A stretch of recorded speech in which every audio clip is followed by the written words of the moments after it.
Crowder and Solana on FM radio. Them boys be sliding, so we riding and we ready to go. 100,000 watts full throttle, baby, ready to blow. We passing coca out to Jupiter, we got your attention. You can tune in anywhere, but listen at your discretion. To the legend, Mr. Hotman can't stop him, each other deuce. They got his own hot burger at Tucker Deuce. Now I rush more of these sports, spitting the truth. It's Channing Crowder, greatest Dolphins, who rock the 52. Solana one best of Miami, the voice of FIU. We reppin' to Miami, the Heat and the Panthers too. We reppin' for the Marlins, the Dolphins, that's how we do. We reppin' for the Crips, so it's always about the you. Hey Jimmy, please get a bell on the phone and tell him that it's on. I finally got his name on the song. Can't do it wrong, cause it sounds so sweet. You speak the fast while I keep the crowd on their feet. Football season be the reason that I be bringing this heat. Georgia music representing 104.3. Hey, welcome to the show on a Thursday. It's almost the weekend.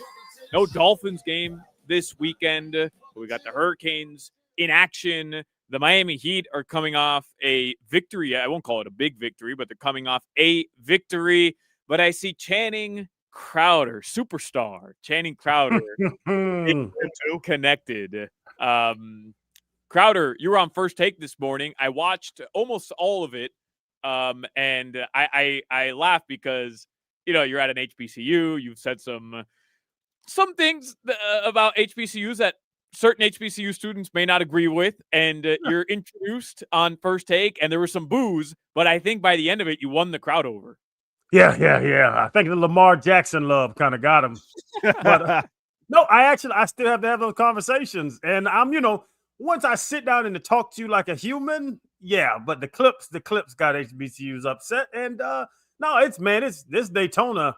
I've never hung out in Daytona. Daytona is beautiful, man. This is a hell of a place to have a college. They're right on the damn water. Yeah, they got a Buc-ee's. That's not what I was talking about. Did you go to Daytona, like the Speedway? No, we're on campus, but I rode around last night. The Speedway's not there. Crowder's doing the HBCU tour. He's like, Daytona's awesome, and we named the two widest possible things. You go to the Buggies? What about the NASCAR track? It's got a relationship with NASCAR, do they not?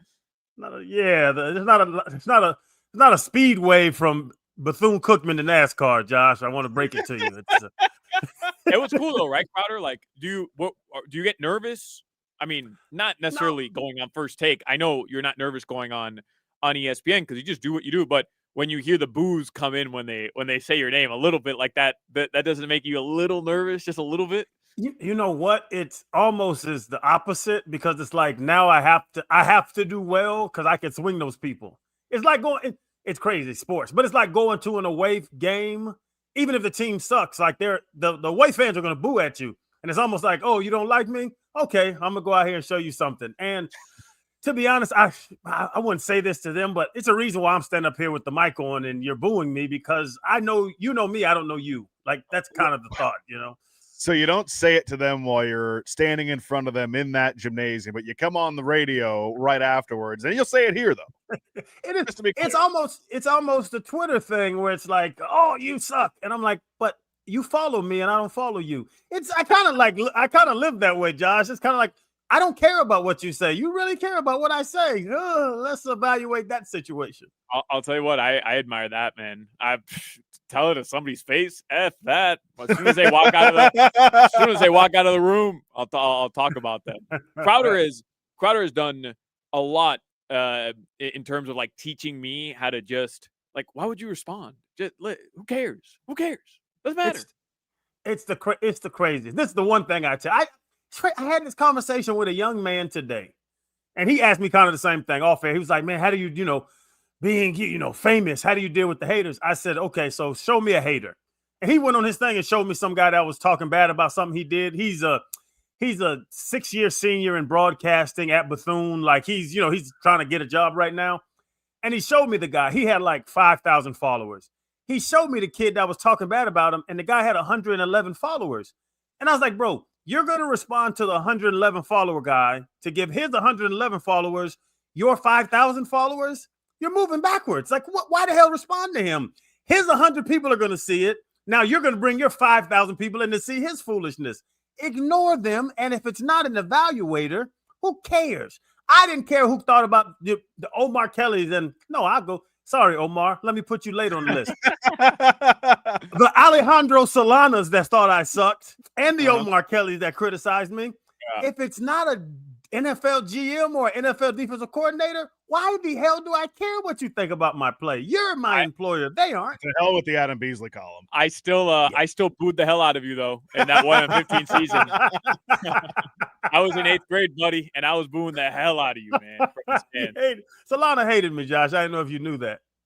I think I did, and you know that I wore your jersey to game, so I was probably yelling at Solana. It's not Channing's fault. It's not Channing's fault. You've got a don't you have a picture of you in a Channing Crowder jersey? Is that you that has that, or was that Falero? Somebody I remember I have one somewhere has a picture of them that was uploaded to Facebook via like their parents at a Dolphins game back in 2006, Crowder 2007 in a Channing Crowder jersey, and it was somebody that worked here at the station. I don't remember who it was. Well, I know Josh Appel is going to find the Crowder jersey and frame it on his son's wall. It's the last addition to the nursery that we have. It's like the last thing you have to do. So are you naming him Channing finally? I didn't want it to find out this way. Hey, little Channing Randolph. Channing Randolph. I like it. Sports Talk on WQAM is presented by Paramount Plus. You can't count on much, but you can always count on Sundays with the NFL on CBS and Paramount Plus. Watch your local NFL game live every Sunday all season long. Visit ParamountPlus.com/NFL to get started today. We have a lot going on today's show. You've probably noticed by now, Hoch is off. He'll be back tomorrow, though. We have a lot to talk about with Hoch because this dude was at Epcot.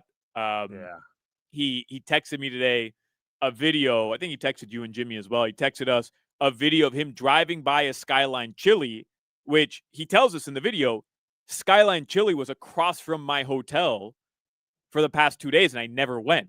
And fraud. I got a bone to pick with him because I've eaten Skyline Chili 3 times in my life, all 3 times because Hoch forced me to go because I was in the vicinity of a Skyline Chili. And you're telling me you're across the street from one for 2 weeks, and you're not even gonna do the common courtesy of going over there to practice what you preach?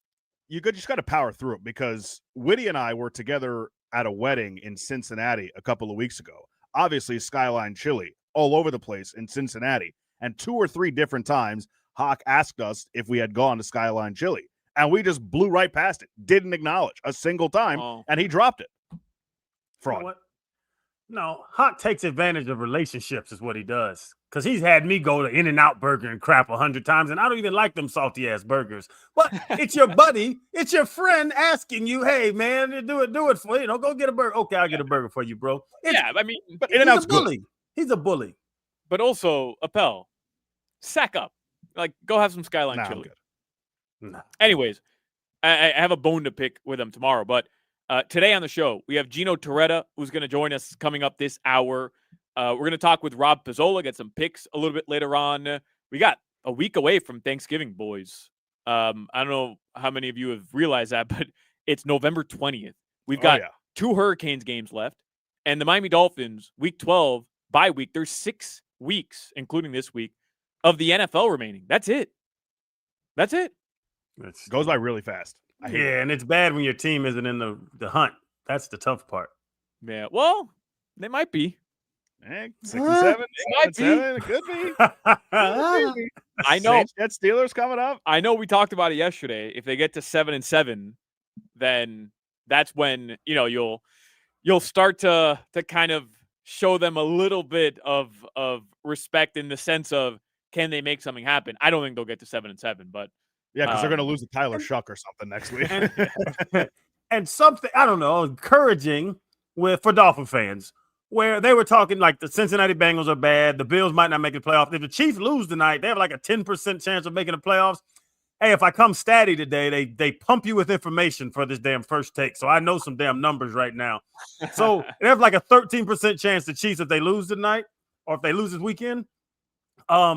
Like the swing in teams, the Colts are going to make it. The Pats are going to make it 1 and 2 in the AFC, and the top dogs are falling down. So as a Dolphins fan, if we make this change, I think we should make new coach and get a quarterback. We could swing it in a couple years. I'm with you. I'm with you. There's a ton of examples. We'll get into that a little bit later on. We're also going to talk with Rohan Nadkarni, who covers the NBA.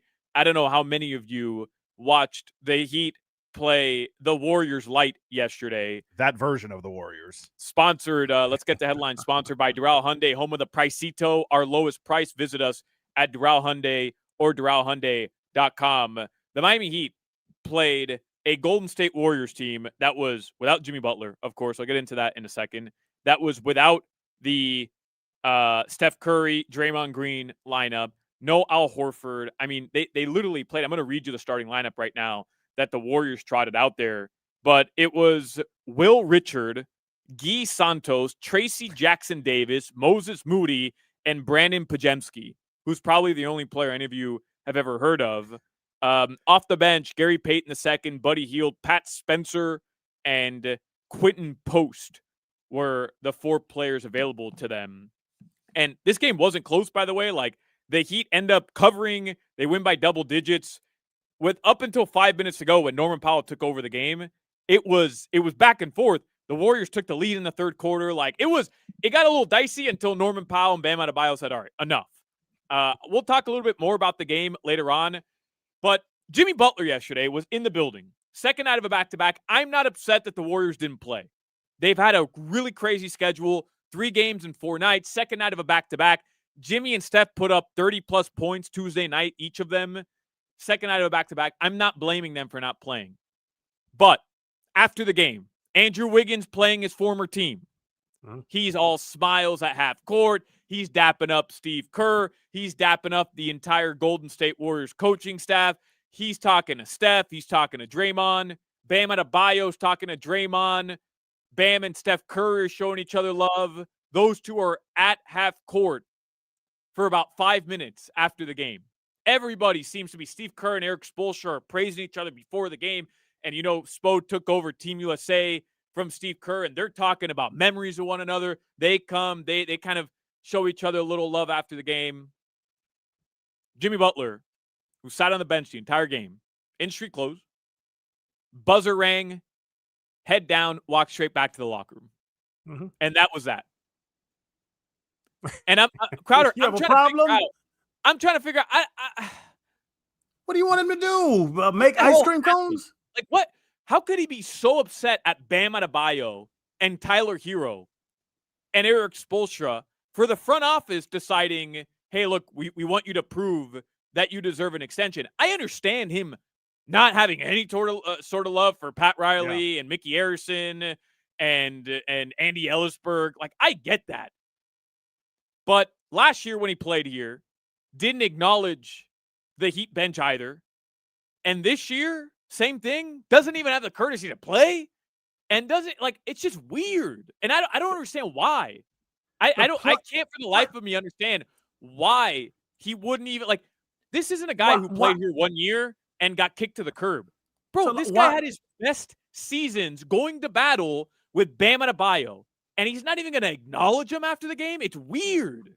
This place changed the way that the league views Jimmy Butler, because I'm not saying that people thought he was just a guy, but nobody ever thought that he was someone who could be the guy on a team and make a run deep into the playoffs. And he did that multiple years here as the guy, and it completely changed the perspective around the sport about how people view Jimmy Butler. And now, because of what happened with Pat Riley, all the players, the entire staff, as Solana said, I guess, are just now irrelevant to him and don't matter. Yeah, but I don't get your upset or your frustration towards him. Solana, could you tell me, I know you don't know, but do you think there is a way Jimmy got to Miami and didn't reach out and talk to Bam on the phone or FaceTime or something of the sort? I don't think Jimmy Butler, I don't know this for sure. I don't think Jimmy Butler has talked to or spoken to Bam Adebayo or Tyler Hero since that trade went through. And you know why I know that, Crowder? Again, I don't know for sure. I'm guessing here. I don't have a source. I'm not telling you that I spoke with any of these guys. Bam Adebayo yesterday shows up to the post-game press conference wearing a hat. You guys see what the hat said? Joy Dealer. I mean, they're trolling him a little bit. Yeah. They're trolling him. They're leaning into it. They were so miserable last season with the way Jimmy Butler handled the situation. Again, I'm not trying to get into was Jimmy or the front office right. Everybody feels the way that they want to feel about that, and that's done. That's done. But Crowder, why would Bam Adebayo and Tyler Hero and all the guys who were there last season, why is that their fault that the front office didn't pay Jimmy Butler, didn't want to pay Jimmy Butler? It's not. He went to 2 NBA finals, was the 1 seed in the Eastern Conference, 3 Eastern Conference finals, playing with those guys and with that coach. And he doesn't have the courtesy after the game to just come over, dap them up, and say, "Hey, man, hope everything's good." I mean, come on. Like, what courtesy? Why is he so hurt? The courtesy. That's a grown man. Why? What does he have to come say hi for? I honestly believe he has talked to Bam or he has talked to those guys. There's no reason for him to come talk to Triple J. That's a puppy. What? There's no reason for him to come over here and say what's up to Jokic and those guys. Why? That's a grown-ass man. You're in your feelings because you got emotional when he left. So now you want the ex-girlfriend to smile at you at the cookout. Oh, yeah, he doesn't want to smile at you at the cookout. Hell yeah, I got emotional when he left because he quit on his way out. I'm cool with him wanting his money. I told you a million times, I'm cool with anybody wanting to get their money. I'm cool with him saying, I deserve this. You guys don't feel like I'm worthy of it. F you. But then guess what? Handle it like a professional. No. Don't sulk in the corner. Don't throw your coach, Eric Spoelstra, under the bus who has nothing to do with it.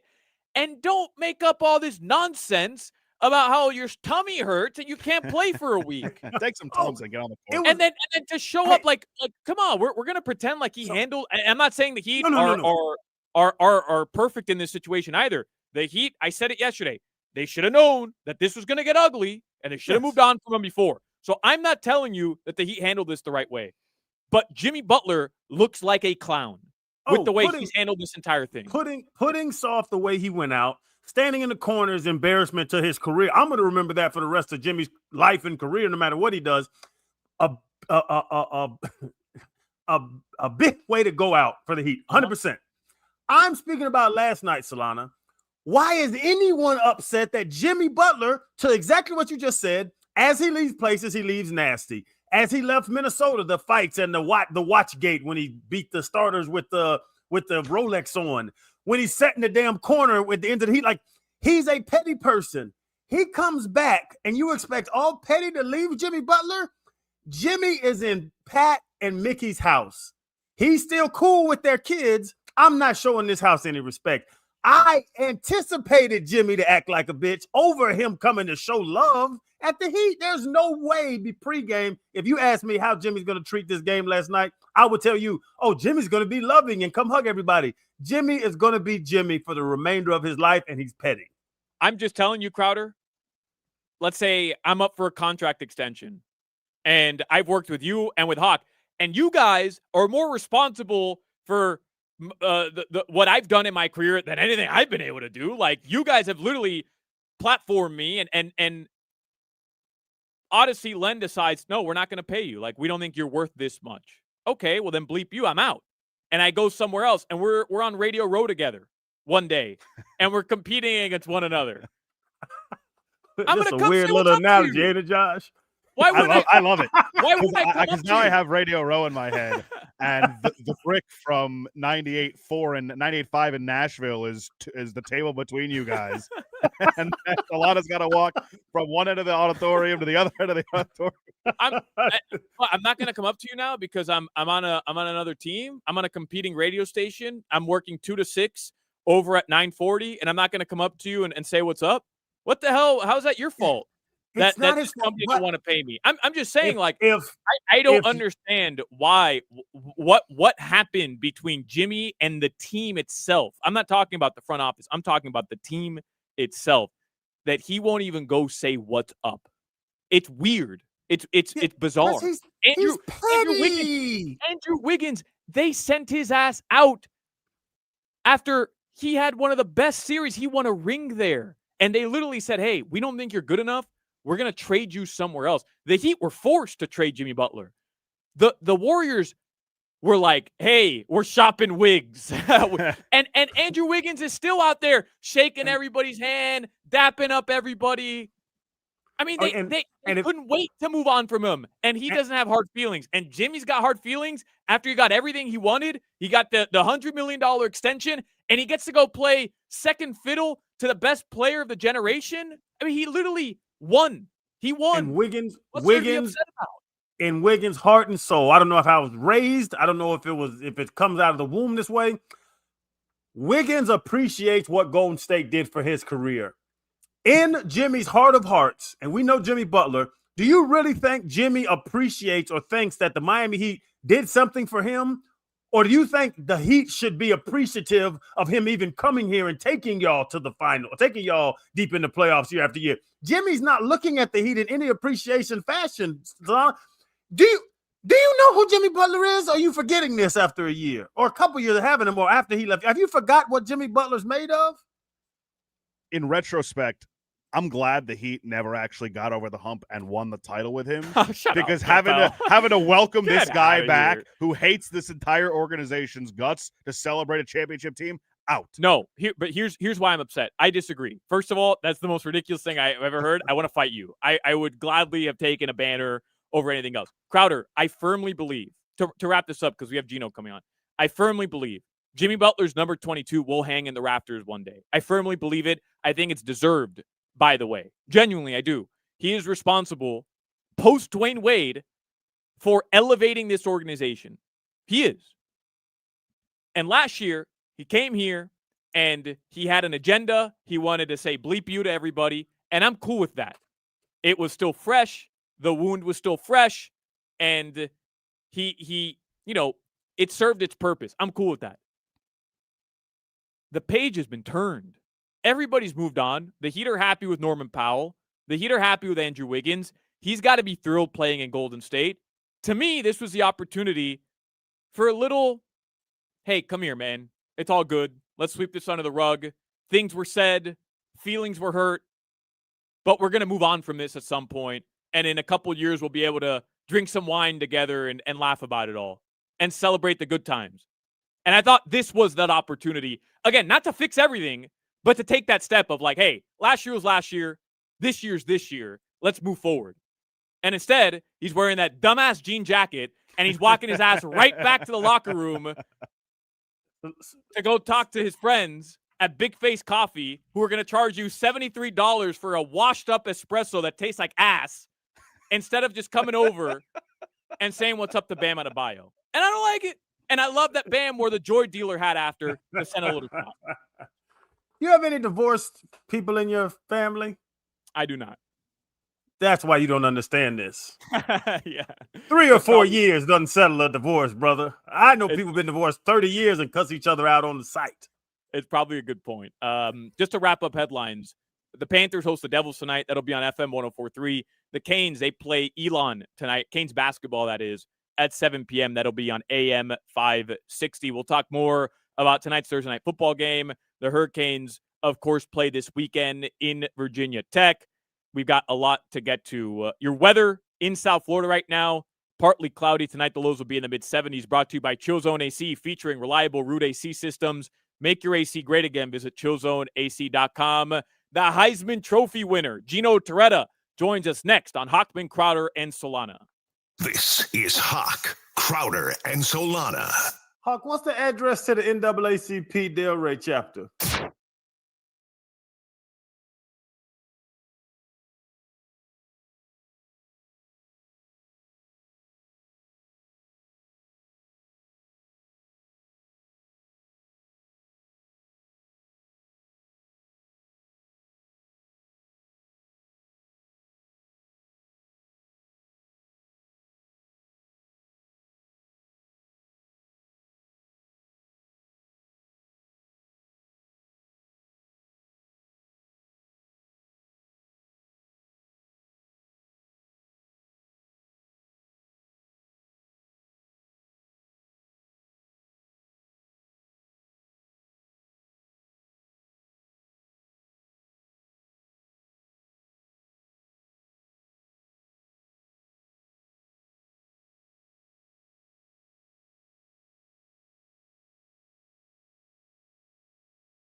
The Miami Hurricanes,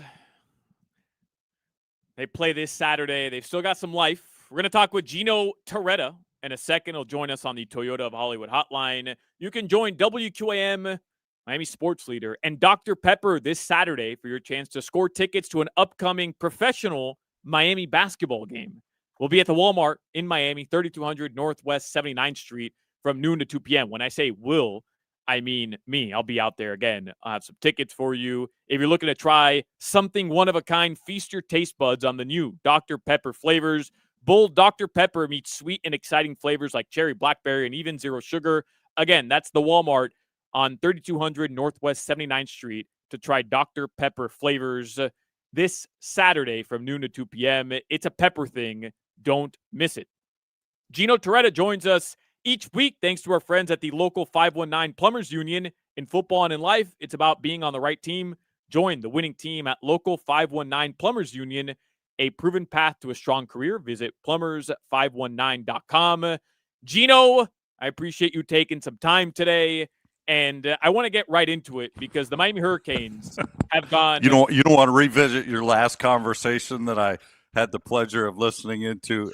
All I can say I thoroughly enjoyed because Appel just sat there and like when the flames started going out and then there was maybe a pause for a commercial, he's like just throws like just some gasoline on it just to start it ablaze again and then getting you all fired up. So I thought it was very entertaining. Appel's contribution to that entire segment was, "I'm glad the Heat didn't win a title." I don't want to celebrate that.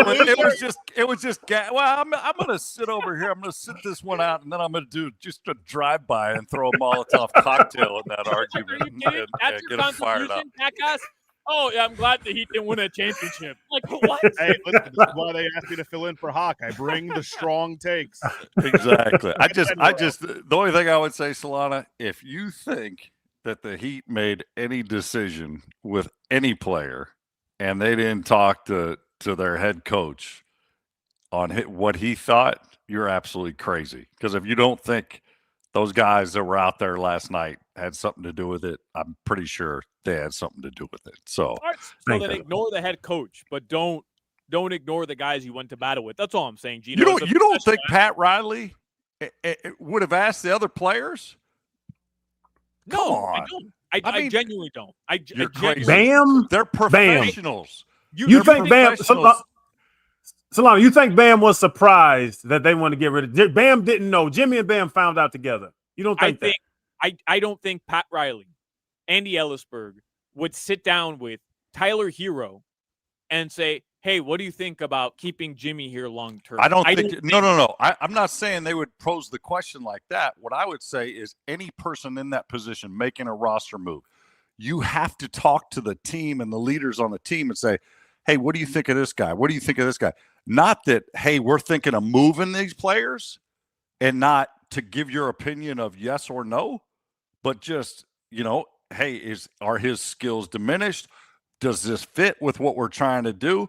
That's, you have to use all the information you can from all of your people that you can get sources of information from. You're crazy if they didn't talk to the stars on the team and the head coach, the assistant coaches, and then they made a decision as a group and said, "Okay, we're moving on." Now it got messy as hell, and whose ever fault that is. I mean, whatever. It happened, and it happened.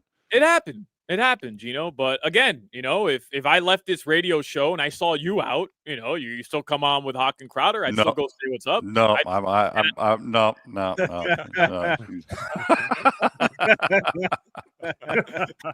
If we saw each other at Tony Roma's, you're not. See, but you don't know. What if?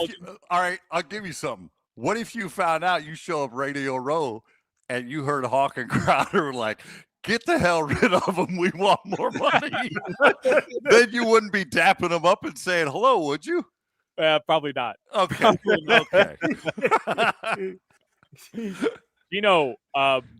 I want to get, speaking of bold takes, I want to get your take on what's going on with the Hurricanes, their college football playoff ranking, and seemingly what the committee is trending towards, which in my opinion, and I think a lot of us feel the same, is keeping the Hurricanes out if they don't end up getting lucky and getting into the ACC championship game, the college football playoff is taking a lot of heat, especially from those of us that follow the Canes and the ACC, for pretty much taking losses into account over wins head-to-head with that Notre Dame battle. I just wonder what your thoughts are on that.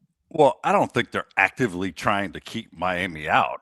I think that, it's up to each and every team in the top 20. I'd probably say in the top 18, I think still have an opportunity to get into that playoff. It's up to them to play their way in. And, I think they hit a stretch where it was a very concerning stretch of football that they did not look good. They did not look like a team that could make a run in the playoffs.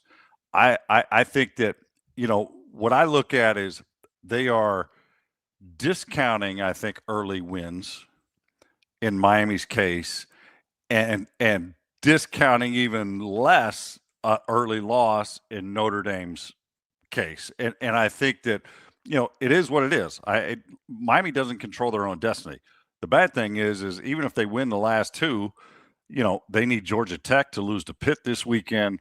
I mean, they need Virginia to lose, and you don't have any control. So their only control, they took one step. They blew out NC State last week. All they can do is continue to play like that and hope college football continues to deliver chaos every week, and they slip in the side door because based on the rankings, they say, yeah, Miami's the highest ranked ACC team. And then they put like a gold block around it and they say, yeah, but this is really spot for the ACC champion. And Miami, has a very slim chance of getting even in that championship game. Yeah, I stole your take from last week because it was so good. It's the SEC and the Big Ten and the Pac-12 and ACC are fighting to be the third leg on the big wheel of the. Well, the Big 12, Big 12 is even. With sorry. the way Texas Tech's playing, their upper echelon seems to be better than anybody. Can beat anybody. So they're moving up, but also, I haven't heard. It's funny they moved to 12. I've heard of strength of schedule for 2 decades. I've heard of, strength of wins. Now they're doing strength of loss. Like, when did strength of loss get involved? It's is this the first time you started hearing about strength of loss? Because I've heard that damn phrase 100 times this week. I think it's 12 people in a room, and what they decide to deem important changes every year. It changes with the committee. I think that, I was reading one guy took a leave of absence. He was the chair.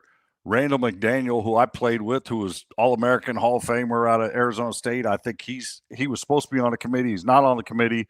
Wesley Walls is on the committee. That's something new. There's some athletic directors. I mean, I don't know. As an athletic director, don't you have a lot more on your plate to actually figure out and watch 65 college football games in a weekend and say, I think this team is better than this? I would just say this. I think that it's going to come out in the wash, and I don't know how it's going to come out. USC goes to Oregon this weekend, and to me, that's the first playoff game because if USC beats Oregon on the road, they're in. Oregon's out, and USC is going to be in the playoffs, and vice versa. And then you're going to just start seeing dominoes of, okay, what happens with the rest of the SEC schedule? I mean, hell, Florida plays Tennessee. Tennessee maybe has an outside chance, but they're barely favored. They're not even favored by like 5 points. So it's still, there's so much, I would say, drama in these last few weeks. Ohio State hasn't won the Big Ten in 5 years. They won the national championship last year. Everybody's just thinking they're going to beat Michigan. They haven't done it in a long time. What happens if Michigan or Indiana and Ohio State both get the Big Ten championship game? And it will take us back to the BCS when Michigan and Ohio State beat the heck out of each other, and it was like 42-38. And they put them in the national championship game, and they played again. So is it going to be Ohio State, Indiana based on a game 1 and 2? Is Texas A&M going to falter against Texas? I mean, hell, they were down 4 or 5 touchdowns. All I know, a buddy of mine bet them 6-1 at halftime, and when they were down, I was like, "Man, you got some major skills there." But college football, it has delivered great drama every week. It's just the bad thing is Miami doesn't control its own destiny, and the conference as a whole, because Clemson doesn't have a good record, Florida State, there's the lack of respect for the conference as a whole is hurting Miami right now because look at I think it's Georgia is right outside. They don't control their own destiny. Georgia can not go to the SEC championship game and might have a bye and ranked in the top 4. What more can you want? That would be like going, hey, you know what? You didn't win the AFC East, but you got a bye and you're going right in the conference championship game in the NFL. That's what's crazy about this season. It's been exciting. The good thing, Miami played well last week. I just, it's probably their best offensive performance. Malachi Toney, I tell you what, man, he threw some balls. I was like, damn, now I see why he was playing quarterback in high school. He was throwing some strikes. Gino, I feel like a lot of the mistrust for the playoff committee is because you have, now that Mac Rhodes is gone, you have Hunter Yurachek coming out and giving different reasons that contradict each other for different teams. I heard somebody earlier today talk about how they were giving Alabama grief for losing early to Florida State, while at the same time devaluing Miami's early win over Notre Dame. So I want to know from you, how do you think the committee can maybe fix the transparency issue they have?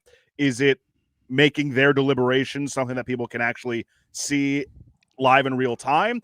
Because what they're doing right now, it opens the door for a lot of people to have a lot of different theories of some nefarious things that go on in there. I would say this, Josh, probably the best thing they could do is hire some PR firm to sit in the meeting with them. And when they come out, no one from that top 12 committee answers any question. Because you know as well as I do, when messaging gets messed up in any press conference, whether it's the Dolphins, Hurricanes, or any team, you're like, what the hell is going on in there behind closed doors? And I think that's what they've done. But we expect, a decision to be made, and you have 12 different opinions, and one guy to walk out there and say, well, this is why. And it might not be the consensus, but it's what they have.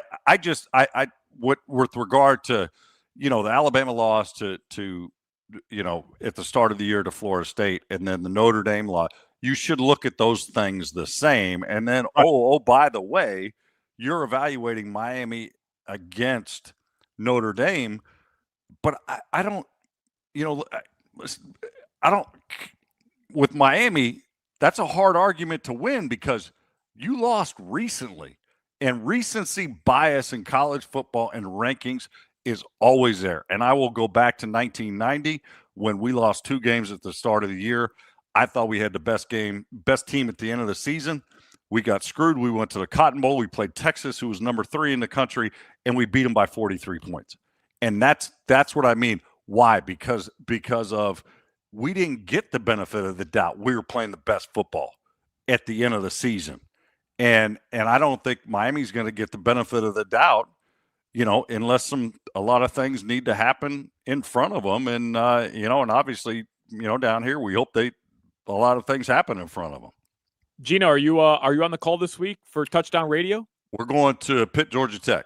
So I'm going to see. I mean, it's a situation where, Pitt got smoked last week against Notre Dame, and they're giving a lot of credit. This line seems to be a lot closer. Georgia Tech's got an unbelievable offense, number 1 in the country. The quarterback is averaging 340, 250 in the air, and he's a tough as nails kid. I know Wanky's his coach and loves him to death.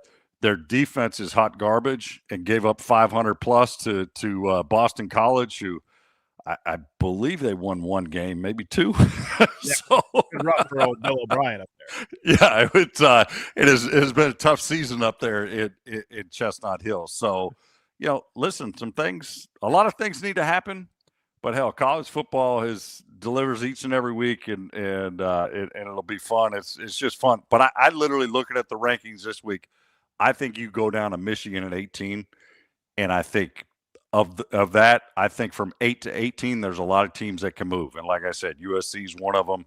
You're going to have teams either in or out after this week, and it's why their TV ratings are the best. That because of there is drama. Who's going to make the playoffs? Who's going to lay an egg at home, or and not perform? Nobody thought Alabama was going to lose at home last week, and Oklahoma, and they somehow found a way to beat them.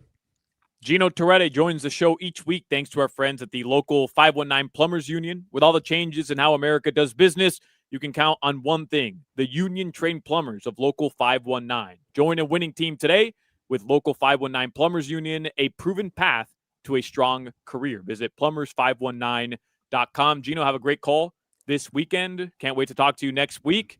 Are we working next week? I mean, I like how you guys have to go in the studio. It's about time that building gets used down there in North Miami. Don't do that, Gino. Don't do that. Gino, I'll pick you up on the way in if you like it so much. Hey, I'm out here for you. Solana, just to go down towards your house, that's too far of a drive for me. To go that way is even farther. By the way, yeah, I already locked you in. 2:25 next week. Jimmy will be here. He'll do the show with you. Okay. All right. Jimmy, So we're doing Monday. We're doing Monday or Tuesday then, because I got the Iron Bowl or something. We got to figure that one out. Yeah, I'll text you next week. Gino, thank you, man. All right. See you guys. All right, there you go. Gino Torretta. We'll take a break. More to get to. Hochman, Crowder, and Solana rolls on after this. You're listening to the Hoch, Crowder, and Solana Show. Text threads are meant for pictures of Jimmy's hot dog. Today.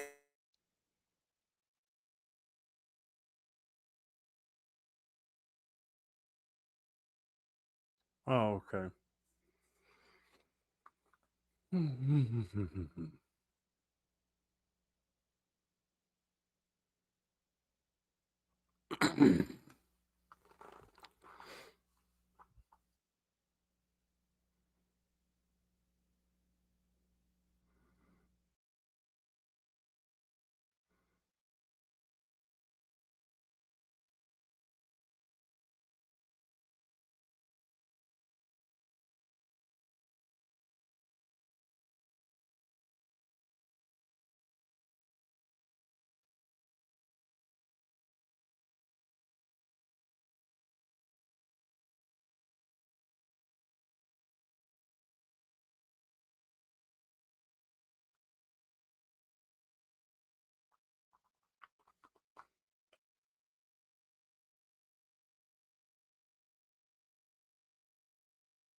3 o'clock hour on the Hochman and Crowder show.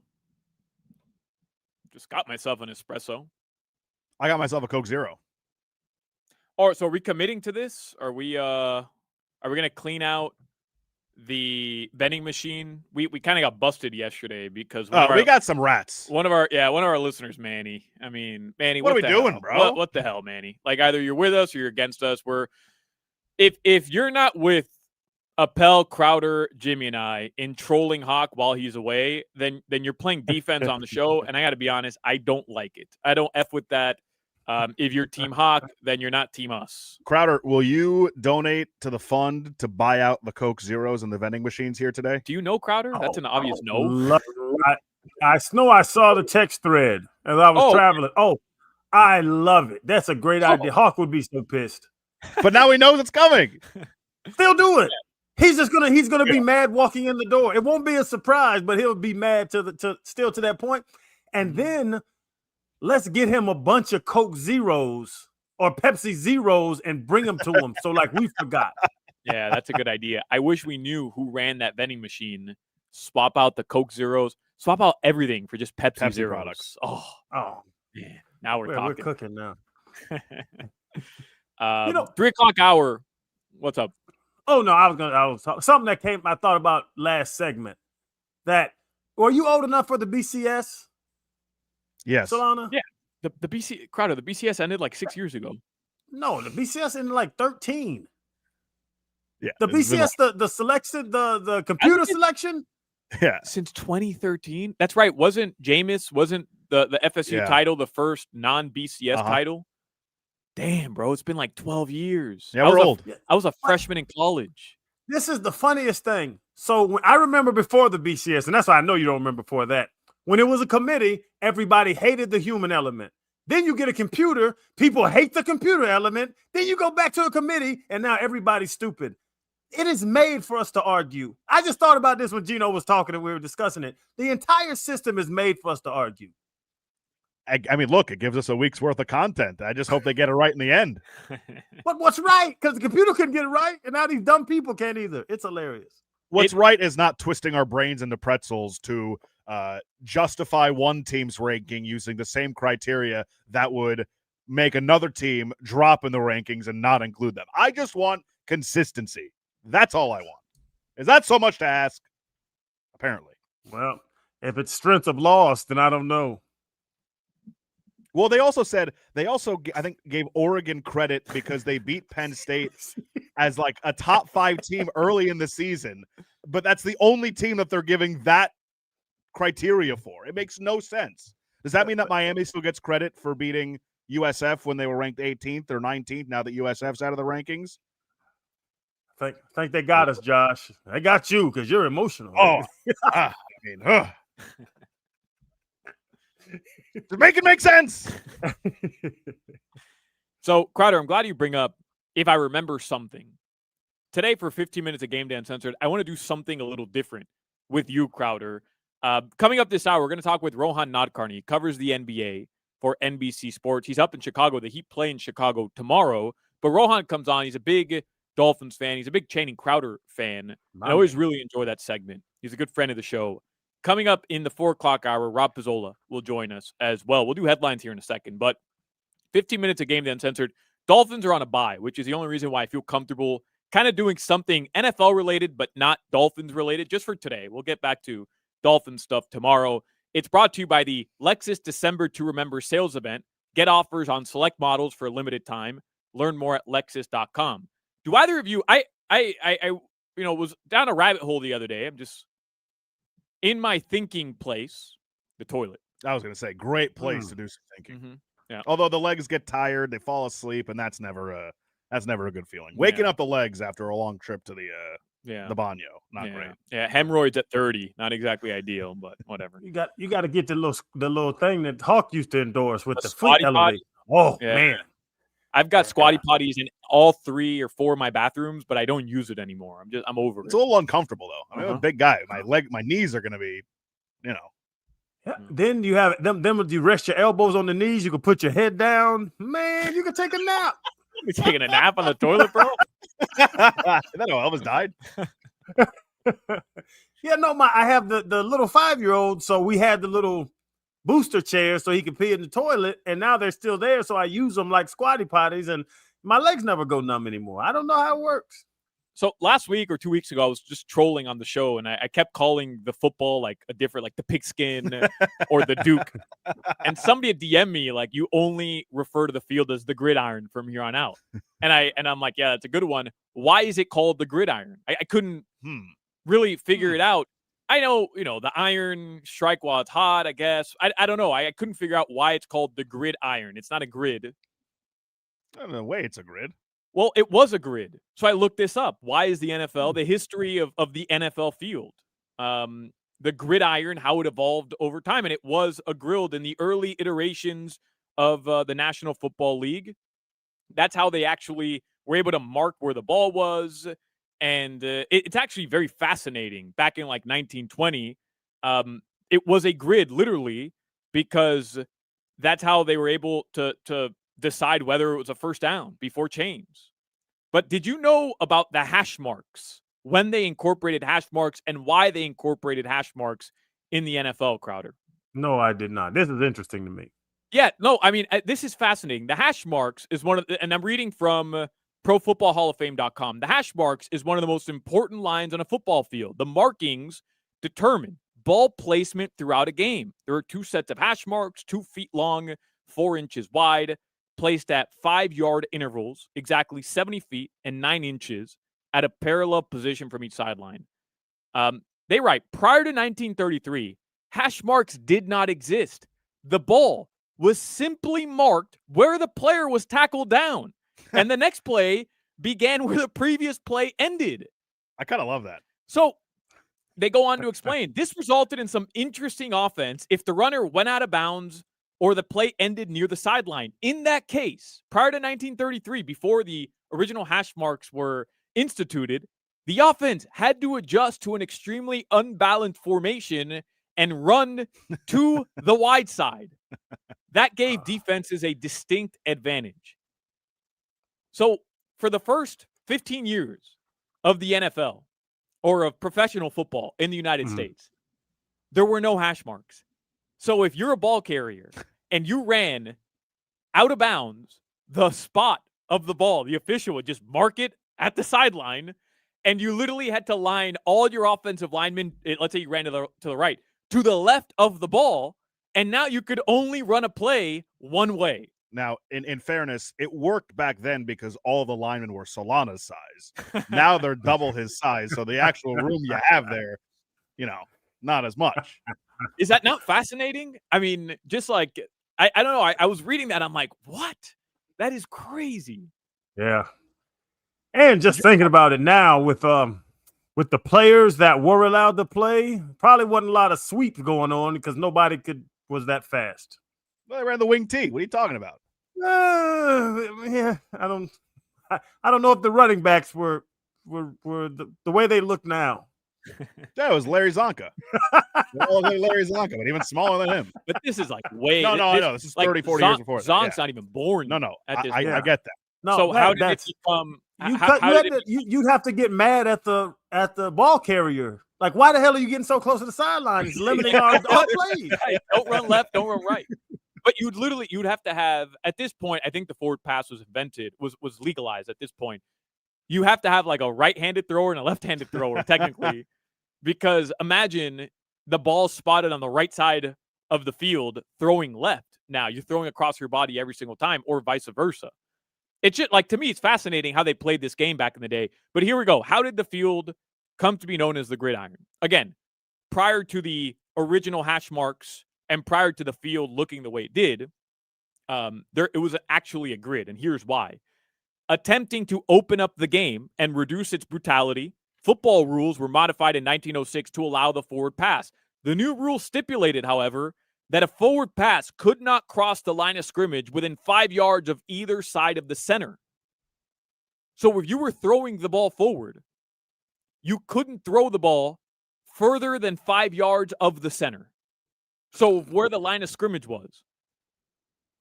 This was consistent with a 1903 rule stating that the first player to receive the ball from center also could not cross the line of scrimmage within that same space.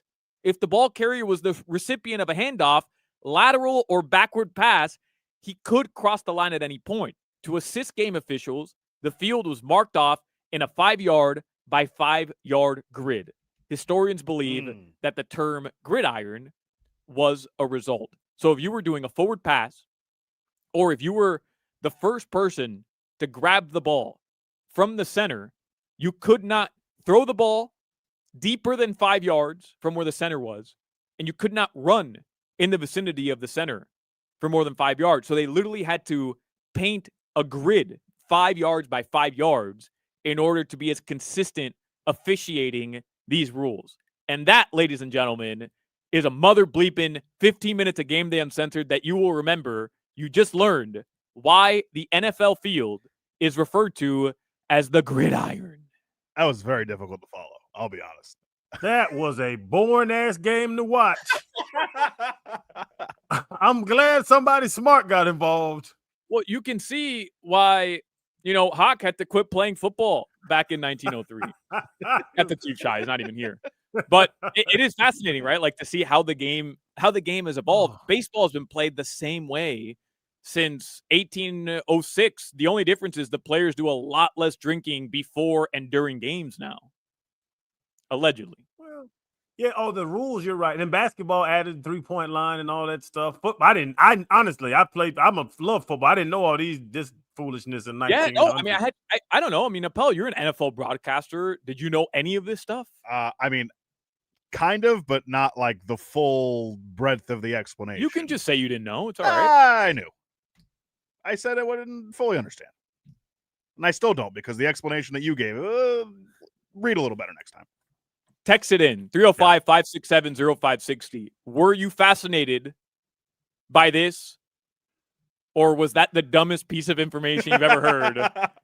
And we'll tally up, Jimmy will tally up all the votes. And if that was the dumbest information you ever heard, well, then I will forever hand off 15 minutes of Game Day Uncensored duties to anybody else on the show. Text it in, 305. I do believe it could have been articulated better, but I get it. You my boy, I get it. Articulated better? I mean, what are you guys shooting up Tylenol? Like, how much better could I have articulated that? I read it word for word from the Pro Football Hall of Fame website. You got an issue? Take it up with them. That first person to touch a ball, and then the 5 yards from the center. I think this perfectly encapsulates how this segment went. Here are 2 comments in a row from the chat. 1, it was great. The very next one, that was rough. That's fair. I like this man. one. Insert McDaniel's what?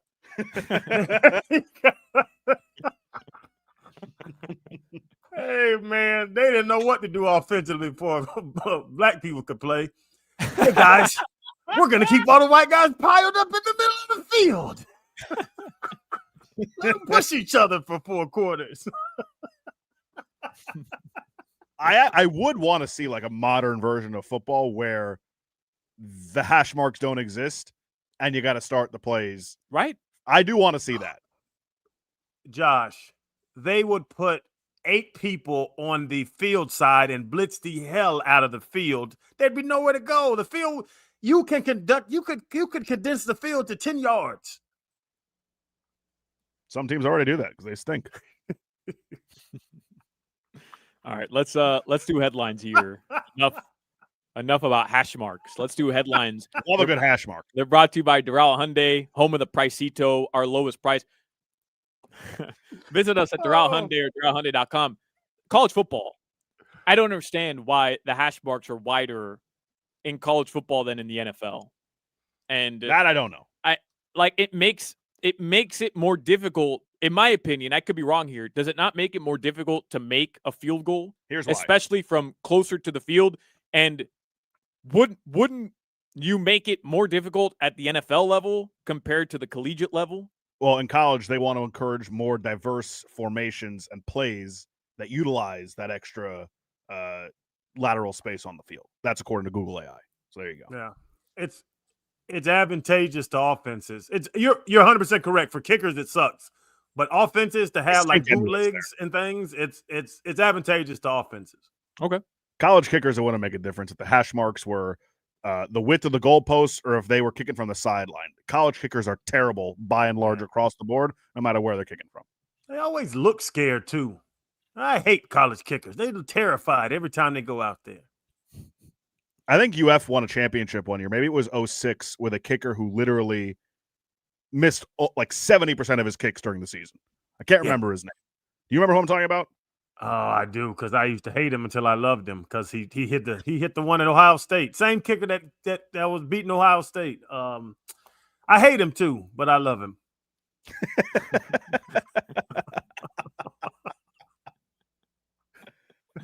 Well, let me just run through some headlines here. The Florida Panthers are back on the ice tonight. They host the New Jersey Devils. That'll be at 7 p.m. Listen to that, FM 104.3 WQAM. Canes Hoops, they play Elon tonight, 7 p.m. Canes are a heavy favorite. That'll be on AM 560 tonight. The Heat did win last night. They beat the Golden State Warriors light. No Steph, no Jimmy, no Draymond, no Al Horford, no Kuminga. Miami got a big-time performance in the fourth quarter, 17 points from Norman Powell.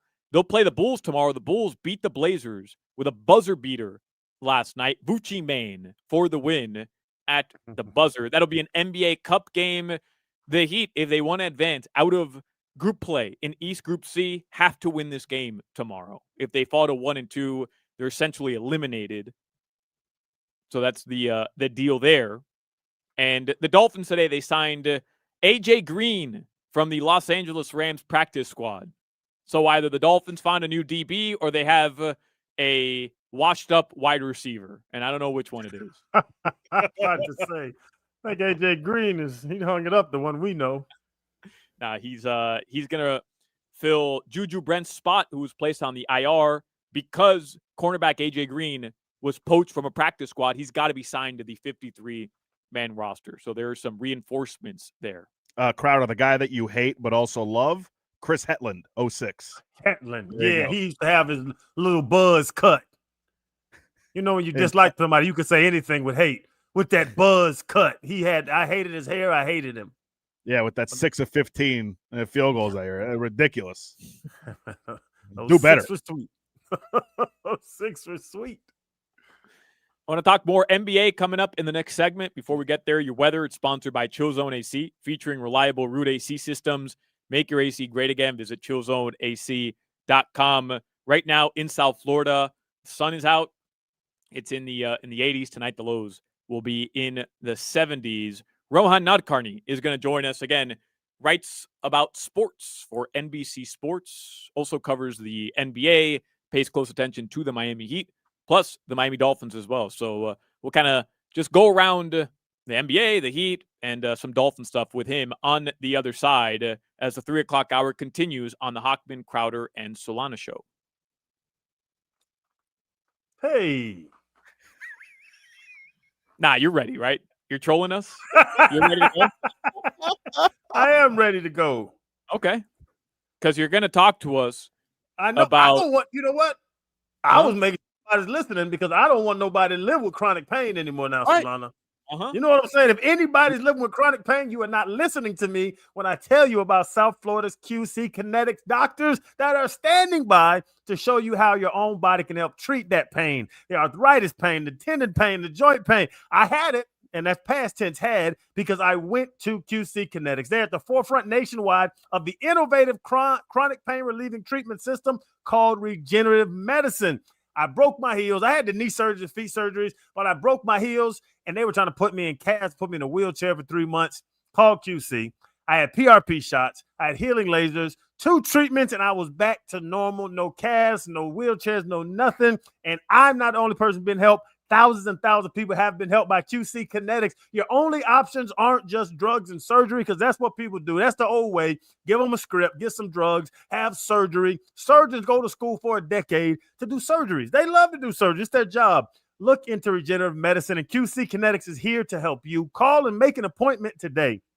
Don't replace it. Regenerate it. 844-77-REGEN. That's 844-777-3436. Tell them I sent you down there, and your consultation is free. Look into regenerative medicine, and that consultation is absolutely free. You have other options, and tell them Crowder sent you in, and you'll receive $500 off your first treatment. There's a brand new office on Southeast 17th Street in Fort Lauderdale. They are growing because it works. You got to look into regenerative medicine, and QC Kinetics is the best. Don't replace it. Regenerate it. 844-77-REGEN. That's the number. 844-777-3436. You're listening to the Hoch, Crowder, and Solana Show. 50% of the times I stay in hotels, I clog the toilet.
3 o'clock hour on the Hochman, Crowder, and Solana show continues. Hoch is out. Appel is with us for another day. Or today, right? You're Just off today. tomorrow. Yeah, off tomorrow. You're off tomorrow. Crowder is in, where are you at, Crowder? You're in Daytona, right? Daytona Beach. Yes, sir. Hey, join WQAM's Miami sports leader and Dr. Pepper this Saturday for your chance to score tickets to an upcoming professional Miami basketball game. I'll be at the Walmart in Miami, 3200 Northwest 79th Street from noon to 2 p.m. Again, we'll have some tickets, and we'll have Dr. Pepper if you're looking to try something one-of-a-kind. Feast your taste buds on the new Dr. Pepper flavors. Bold Dr. Pepper meets sweet and exciting flavors like cherry, blackberry, even zero sugar. 3200 Northwest 79th Street. Come out to try Dr. Pepper flavors at Walmart. That is Saturday, and while you're there, again, you'll have a chance to win tickets to a professional Miami basketball game. It's a Pepper thing. Don't miss it. Speaking of basketball, I am very excited to welcome in Rohan Nadkarni, who is one of our favorite guests every single time I can convince him to jump on, and I have to use the ploy of, hey, you get to talk football with Channing Crowder, and you know, I do that proudly every single time. Rohan is a sports reporter at NBC News. And Rohan, you're still up in Chicago, right? I am. Yeah. I'll be in South Florida next week, though. So we'll see you guys. Are you going to mess up me and Rose? Don't mess up me and Rose's relationship. Just let us be happy, man. You a hater. I was just thinking when I got on here how perfect a signed photo of Channing Crowder's Inception Founder would be over my shoulder. I got you, brother. I don't have any addresses or anything. We'd have to do that later on. I got you. Hey, Rohan, I don't know. Do you have a microphone? I'm struggling hearing you, and I want to make sure that we maximize our time with you. I don't know if maybe your mic's not connected, or maybe we just have to reconnect with you. I just want to make sure that well, what's going on up there? The Wi-Fi in Chicago. It's must be the same Wi-Fi that Crowder dealt with in Vegas. Yeah, can you guys hear me now? I changed my mic. It's a little bit better. We'll see. Why don't I come back on, because I want to make sure I got a lot of Dolphins takes. That's right. Sure Yeah. Right, I want to make sure. I'll be right back. If not, we'll call you. That works as well. While we wait for Rohan. I mean, that was a great appearance. Comes on, asks for a Crowder autograph, and then see you later. Very efficient. Hey, man, I'm watching NBA today talking about basketball, and they're talking about the Heat right now. They're showing love to Norman Powell right now as well. They were talking about they called the Heat's offense controlled chaos. They said nobody really knows what they're doing, but it's working because it goes so fast. It's low key like a really good way to describe it. Norman Powell yesterday dropped 17 in the fourth quarter. He shot 8 of 9 in the fourth quarter. I mean, Crowder, this dude's going to make an all-star team. I'm telling you, he's going to make the all-star game if you keep playing this way. And it's funny because he went 7 of 8, 2 of 3, 1 of 1 from the free throw line, 17 points. He was a plus 10 in the fourth quarter, and the Heat needed it. This was literally like a one-score game with about 5 minutes to go in the game. So the Heat genuinely needed it as we welcome back Rohan Nadkarni. I'm back. Ready to leave off, gentlemen. There we go. That sounds a lot better. we were just talking, Rohan, about Norman Powell. And I don't know, like, exactly how much attention you've been paying to the Miami Heat.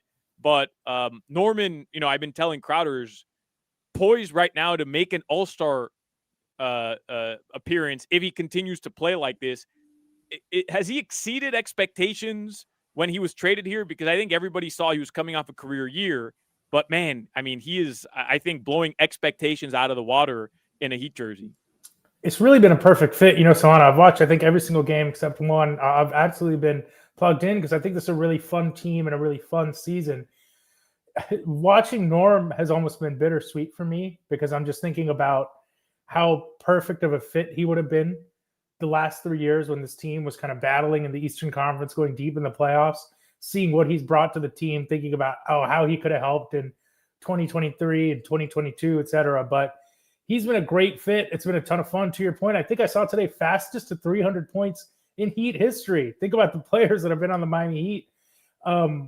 He's a professional scorer, a scorer first. And I think Spo has really unleashed him in the sense that they're not really asking Norm to play make. They're not putting a lot on his plate. They're like, go get buckets, and that's what he's been doing. And Ro, to that point, and speaking about the pace of play, I'm not used to watching the Spo team play this fast, and they're taking shots with 18 seconds left on the shot clock. Like, we're not used to that. We're used to the drag them in the mud. It is, you said it, it's fun to watch. I've enjoyed this way more than I've enjoyed it watching the Heat in the past, especially without the big three.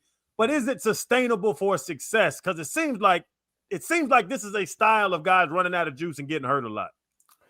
Well, it depends what your definition of success is, Channing. Do I think they can have regular season success playing this way? I really think they can.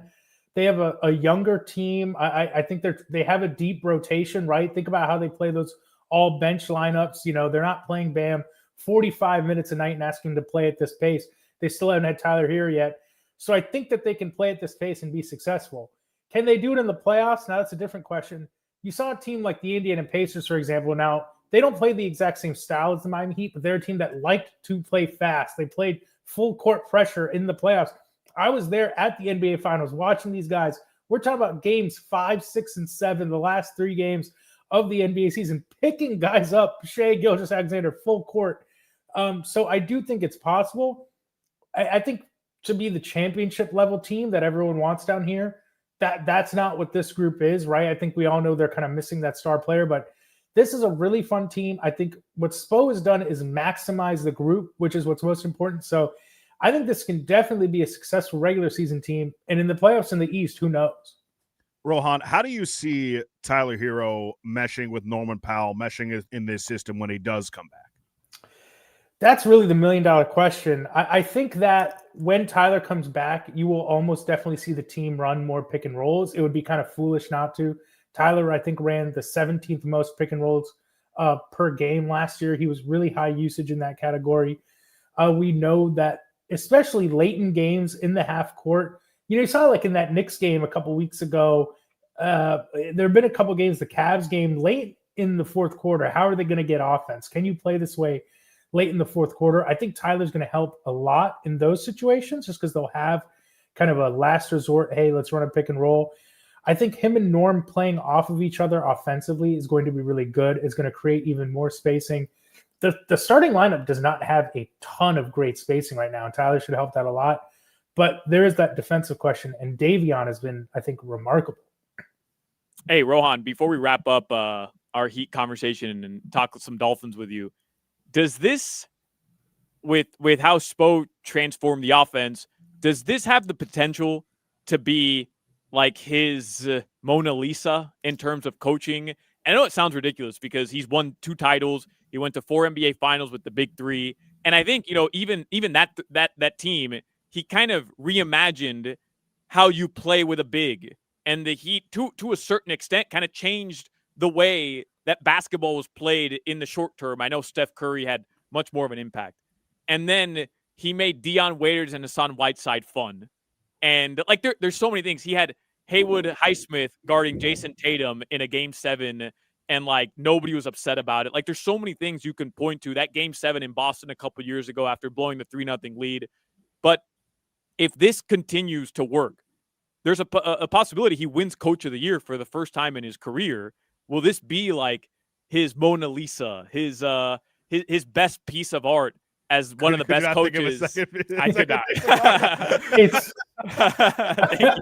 I think it's going to be hard to top taking an 8th seed to the finals and beating the Boston Celtics and Milwaukee Bucks on route to it. I mean, I will say, I think history people will look back, oh, Jimmy went crazy, the 3-point shooting went crazy. I think that this has the chance. 2 things have to happen. Once, the offense has to get back in the top 10. Their offense is actually 16th in offensive rating right now. So and they're scoring a lot because the pace is super high. But I think the playoffs, how it will shake out in the playoffs, will they stay committed to it in the playoffs? Will he reinvent them again in the playoffs? Will he get to the second round? Will he get to the conference finals? I think it has the potential, depending on how deep they go, especially with this group. But I do think, if they win something close to like 50 games, he's going to have a legitimate chance. To your point, he's never won the award before. I think people will want to give it to him, but nobody there every year, Solana, you know it. Every year we hear it in the preseason. They're going to play fast this year. I never believe it. I'm like, show it to me, in game 10 of the season, I'll believe it. This year they're showing it, and I believe it. Rohan Nadkarni, again, he's a sports reporter for NBC News. Let's do it. Let's talk some Dolphins. I was just going to say Mona Lisa one more time. I thought we were trying to break the record. Well, this is Mike McDaniel's Mona Lisa. It's like the guy who's knows only one painting. He's just like, it's like, this movie is like the Mona Lisa. Yeah. Yeah. We got a record now, fellas. I mean, what are you guys? Art majors? I could Starry Night?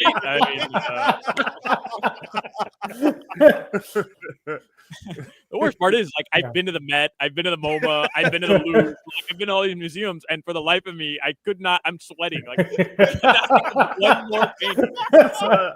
Mona Lisa. Yeah. Oh, that's good. Are you buying, Rohan? Are you buying the Dolphins 2-game winning streak? They're 4-7. They enter the bye week, and they've got the Saints, the Jets. Like, what do you make of this season thus far? Okay, I'm so glad you have me on here and asked me this question, because I've kind of made this argument to other people, but no one cares about it. And this is the forum for me to make this argument. And I'm about to explain why Mike McDaniel should be the Miami Dolphins head coach in 2026. Wow. What happened? Okay. Yeah. All right. You got it. Now listen to me. Listen to me. Here's the thing. Every year, even when Tua was good, even when Tua was leading the league in passing, what did we hear from people? He's not that good. He's a limited quarterback. He's being propped up. Okay. I have a couple things to say about this. Number one, if Tua is as bad as everyone says he is, right? And you can lead the league in passing with him. Okay, think about how much you would have, Solana, if I came up to you 20 years ago and said 1 year the Dolphins will have the most exciting offense in the NFL, what would you have been willing to give up for that? Think about what you would have been willing to give up to watch the Miami Dolphins offense we got to see in 2022 and 2023. And they did it with a quarterback everyone said was a fraud, okay? If Tua is as bad as everyone says he is, I don't know how you don't look at McDaniel as one of the greatest offensive minds of a generation. And if it was as simple as running his system, Channing knows it. It's a copycat league. Everyone would do it. Okay. It's in fact not that easy, I think, to coach the system he has. You look at what he's done this year, the last few weeks. I know people have been killing him for not committing to the run game, They're running with a backup right tackle, a right guard they signed off a practice squad in the middle of the season, a rookie left guard. People are saying is one of the worst left guards in the NFL. And they've transformed this rushing attack the last few weeks. You know what we haven't talked about at all? The fact that Tyreek Hill's not even on this team anymore. Like, no one's bringing that up. And I don't think they've had some lulls offensively, but they've also had some great moments. I just think that he is such a unique offensive mind. And beyond that, this is kind of a weird thing to talk about. I'm curious, Channing, I'd really like to get your perspective here, genuinely, as a player, because I don't know if you guys remember when Tua had that really scary concussion in the Bills game last year, on the field, he had the fencing pose again. I think there was a story that the first person he asked for after that was Mike. He was like, where's Mike? Like, to me, there's like a real human aspect of what Mike McDaniel does that I think is so unique as an NFL coach that I just kind of think that's the way forward. I think that's the way to coach a team, the relationships he builds, what he's done offensively. And beyond that, like what they did with the roster in the offseason, it became one of the oldest rosters to one of the youngest. The offensive line we know sucks. The defense needed time to gel. I just think there's too many positives to give up on a guy who's not perfect. But my fear is that he's going to go somewhere else and be a great coach. So I'll lob it up to you guys, but that's my case. No. Well, I would say the relatability thing is a lot. I think there's less Sabins, the Belichick's, the guy that thinks this isn't Tua Tagovailoa, this is QB1. Mm-hmm. I think that thought of that just as interchangeable pieces, I think that's gone. If you look at the good teams like Andy Reid and Patrick Mahomes, you start looking at those guys and who is it, Joe Brady and Josh Allen, and that connection, I think it's bigger.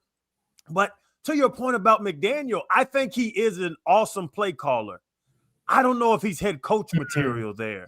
And I don't know if he can galvanize the guys to go out there. I don't know if that laughing, playful, even the players, coaches aren't as silly and goofy and all that as him. And the team comes off as soft with having a nicer head coach. Yeah. Where you see the teams that are winning, the Dan Campbells, the Nick Sirianni's, those tougher teams, even the John Harbaugh.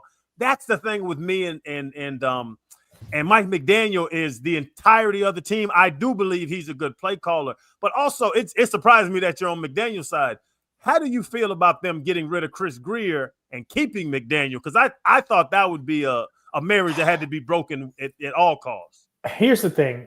You can't sit here and pretend like that's the best way to run a franchise. We all know that like history isn't kind to teams that decide we're going to keep one of the coach and GM and kind of do a shotgun marriage with one of the guys with the next guy. The Dolphins have done it too many times in our lifetime, and we've been upset about it, right? I will say, I think Greer had to go. I'm never the type to be like, that's not true. I've called for people to be fired before. Heck, first half during the Commanders game, I was like, McDaniel can't get on the plane after that field goal. I was like, maybe not, okay? Or not kicking the field goal, I should say. I do think, what Greer did between the cap and not building the right roster around Tua, I think is the reason why he had to be fired. And obviously everyone wants an elite quarterback. This isn't me defending Tua and saying he's better than Justin Herbert or he's better than Josh Allen, etc. You look at what the Broncos have done for Bo Nix. You look at what the Eagles have done for Jalen Hurts. These are teams that are winning because they've found a way to build the exact right roster around your quarterback. Is it harder when you don't have an elite quarterback? Obviously, right? Obviously, you want Josh Allen who can erase the mistakes, who can be a guy that's like, we don't have any good receivers, but it doesn't matter. Yes, but I would say it's harder to find an elite quarterback than it is to build a right roster around a pretty good one. And I think the Dolphins still deep down somewhere have a pretty good one. If they can, when was the last time Tua had like 3 seconds to drop back in the pocket and scan the field? Can I see one season of that before I write the guy off? Alabama. Yeah. Yeah, I don't know, man. Because even if he did, if he feels somebody coming, he's throwing the ball away anyways. Yeah. Right into the ground. Yeah. Right into the ground. It's just unfortunate. One thing also people have not really talked about this year, because I think something that's sad for me is people will look at Tua this year and be like, see, we told you. This is who this guy's always been. The physical decline he's shown is something people have not really talked about. Like, he was never the strongest thrower, but it was never this bad. He was never the most mobile guy, but it was never like this. And I don't know if it's a fear. I don't know if it's what they've told him to do, but he looks like a different guy. It's definitely the physical aspect of it. The injuries piling up over and over again, because this, we said it earlier in the season, the 2022 health version of him that was healthy, obviously not when he was concussed, completely different guy than the one that we've seen this year. Completely different. Rohan, we got to go because we're up against it, but I appreciate you stopping by, and we love talking. I just wanted 1 full hour of Dolphins talk, please. I'm ready. So here's the thing. Rohan's been wanting to come in studio with us, but Hoch and Crowder have never been in studio. That's changed, Rohan. Yeah, return to work. Good. I agree. The boss was like, "Hey, get your ass back in studio." My bad. I'm remote, so I can't even.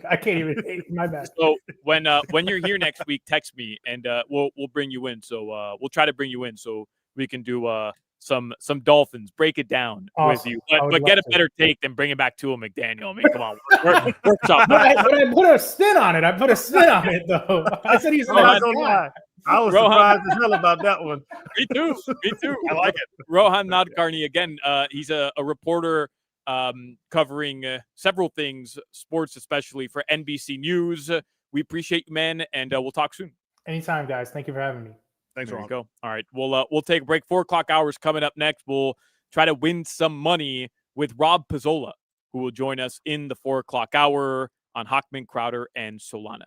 If your team's good, if your team's bad, if you had a bad day, good day, I'm telling you someplace you can go and enjoy yourself, and that's Tootsie's Cabaret, largest strip club in the entire world. I'm not just saying that. It is true. And they're open from noon till 6 a.m., 18 hours a day. You can go over there. Like I said, no matter how you're feeling, Tootsies, you can celebrate, you can mourn, your team's great, your team's bad. Go and get the delicious food out of the amazing kitchen. Not some guy back there with a frying pan, a full kitchen. They have food specials every single day, $100 bottles and half-price drinks every day till 8 p.m. 2 levels of entertainment, complete restaurant, complete bar, big bar in the back, pool tables, and all kind of stuff. 4 full liquor bars. You got to get the Tootsies. And during football season, it is amazing. Canes and Fins. Hard Rock is right around the corner. Pre-game over there. You go over there and worry about rain, don't worry about bugs, don't worry about any of that. Getting the grill over there. Go to Tootsies, have you a good time, then go to the game, and then go back to Tootsies. Don't have to worry about traffic. I'm telling you, I'm setting up your game days for you. And if you have your Fins or Canes tickets, you get in Tootsies for free. You got to head to Tootsies Cabaret. And on Sundays, it is amazing because they have a tailgate takeover. I just said go to tailgate there. But noon to 5 p.m. on Sundays, $10 chicken wings, smash burger with fries, fried shrimp with fries, cheese pizza, and chicken nachos, only $10. A tailgate takeover menu on Sundays from noon till 5 p.m. Get to Tootsie's Cabaret. I've been going there for 20 years since I got down here. I'm telling you, any game, football right now, basketball, baseball, hockey, soccer, MMA, UFC, archery, whatever you like to watch, there are dozens of TVs in Tootsie's. And during commercials, you know there's going to be beautiful entertainers up there on stage. Head to TootsiesCabaret.com for more information. This is Hoch, Crowder,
Sounds like a Harry Potter. Yeah. Oh, is this Home Alone? Is this because it's the anniversary of Home Alone 2, Lost in New York? That is correct.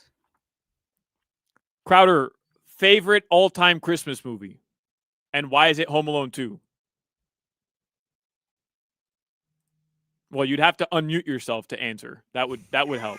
That would help a lot. Oh. I made a hell of a point, but I forgot it. Best point you ever made, in my opinion. It's not Home Alone 2 because Home Alone 1 is better than Home Alone 2 by far.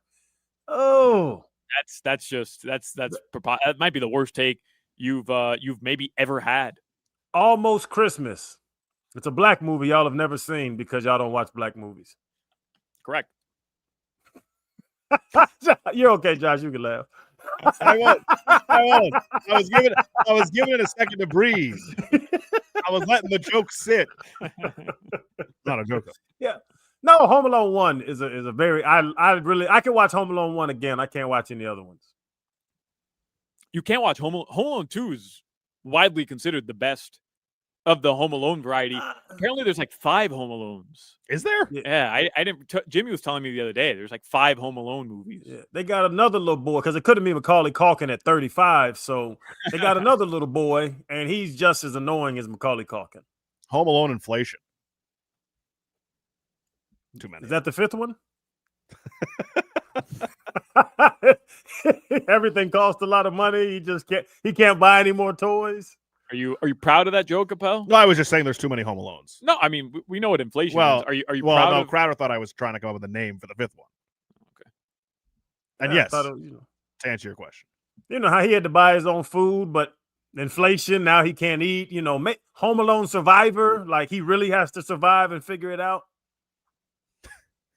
Home Alone, the bad guys win when they kidnap the little boy. I like this. I like this path. All right. I apologize to everybody for whatever path this conversation is. Let's talk about the gridiron again. Taking us down. They kidnap Macaulay, and then Liam Neeson has to go find him. Little Home Alone crossover. Macaulay Culkin as an adult, right? We're talking about like he gets kidnapped today. Bro, he's a huge Rams fan. Macaulay Culkin is. And I saw him. No lie, he weighs about 100 pounds soaking wet. He is a tiny, tiny human being. As ridiculous as this conversation is, and I can't believe I'm going to keep it going. If they remade Home Alone, people would line up in theaters to watch it, right? Like if they got Macaulay Culkin to revive the role, and somehow, some way now was the dad, he's the dad, and now his son is getting lost in New York or whatever, however you want to frame it. I mean, that movie would probably be the highest grossing Christmas movie of all time, no? There's got to be some writer somewhere that has pitched this to one of these studios, and the script is just sitting on somebody's desk, because that feels like the obvious and the right way to resurrect Home Alone. And I'm kind of rooting for it now. Yeah. Then his face, once he figures out he left his son at home and he does the same cheek slap as a grown man. Little Kevin It's Kevin Jr. and he names him Junior. Come on, man. We just created something. I like this. Bring back the pigeon lady as well. She was a hit. Yeah. You've never seen Home Alone 2, just admit it. Oh, I've seen Home Alone 2. They're in the condo. I just didn't like it. I'm not gonna lie. All right. But I'll tell you, talking about it's nostalgia you're talking about. I've watched Jurassic Park Rebirth 4 times already on the plane. Is that the new Jurassic Park? Yep, and it's not that good. It makes no sense. It's stupid. The storyline is terrible, but I'm just a Jurassic Park fan. Yep, doesn't matter. I don't care what happens in a Jurassic Park movie. I don't care who's in a Jurassic Park movie. I will watch it. I haven't seen this one yet, but I'm going to watch it. I've never seen any of them. You haven't seen Jurassic Park? Nope. Too gory? I don't understand. Never seen it. Why? Just haven't. You don't like dinosaurs? Who doesn't like dinosaurs? Oh, I'm fine with dinosaurs. I've been on the ride. I love going to the theme park where the Jurassic Park ride is, but I've just never seen the movie. That's bizarre. I like it. I don't trust you now. I used to trust you. That's a great point, Crowder. I don't think I can trust somebody born in the United States who hasn't seen Jurassic Park. Well, because you guys did not react this way to me, revealing that I've never seen Goodfellas or The Godfather. And I've since watched all of that. This is a way more dramatic reaction than you guys finding out I didn't watch the others. Because Goodfellas is one of my favorite movies. But Crowder, correct me if I'm wrong. Goodfellas, The Godfather, if you grew up or you were born after like the 90s, I could see why you wouldn't watch the movie. You were a kid when it was coming out. You weren't even born yet. And until you become an adult, you just don't watch the movie. Jurassic Park, I mean, that's like what your parents put on for you. Like if it's on TNT, that's what you watch as a kid. Jurassic Park, you're fascinated with dinosaurs as a kid. Why wouldn't you watch that? It came out in 93. I was born in 94. I'm going to watch it. So was I. Okay, but there are enough years past. There's new movies for me to watch. Land Before Time. That was my dinosaur movie that I liked growing up. You can go Great home. movie. Right? Thank you, Jimmy. You should go home. You're watching Wild Kratts. Get out of here. Watch Jurassic Park. Land Before Time. It's like the Rugrats version of Jurassic Park. Love the Land Before Time. They are cute. I have a list of movies that Appella has not seen here. I've been keeping track here because I'm fascinated by this stuff. Goodfellas, Casino. Well, you could take Goodfellas off that list. No, that'll stay on the list. But I've seen it. Scarface, which is truthfully that should be a sin. That should be a jailable offense. Well, when this came up the last time, I told you I get the idea. All right, say hello to my little friend. I got it. Not wrong. Yeah. Any of the Friday movies you've never seen? No. I talked about that earlier in the show. I know why he doesn't watch those. Crowder, on this date in 2009, The Blind Side released to theaters as well. We were talking about that the other Yeah. They make Michael look like a big damn dummy. That was a good run, huh? The Proposal and then The Blind Side. Yeah. You know what I'm talking about, Jimmy. You know it.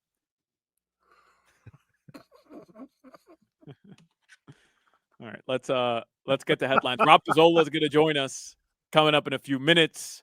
I have a dilemma. I'm going to kind of throw this into headlines here. Crowder, I'd really like your assistance, and I'd like the listeners' assistance as well. Headlines are sponsored by Doral Hyundai, home of the Pricito. Our lowest price. Visit us at Doral Hyundai or at DoralHyundai.com. And I know the position, Crowder, you're going to take. You're going to think this is nonsense. You're an adult, and you don't have time for this stuff. But I've got a Friendsgiving coming up on Saturday. What's that? Okay, a Friendsgiving. That's a made up word. You've never heard of a Friendsgiving? It's a made up word. So it's a all words are made up. It's a Thanksgiving dinner for friends. So Thanksgiving dinner typically, I know some people, maybe don't get along with their family or they've lost their loved ones. It is what it is.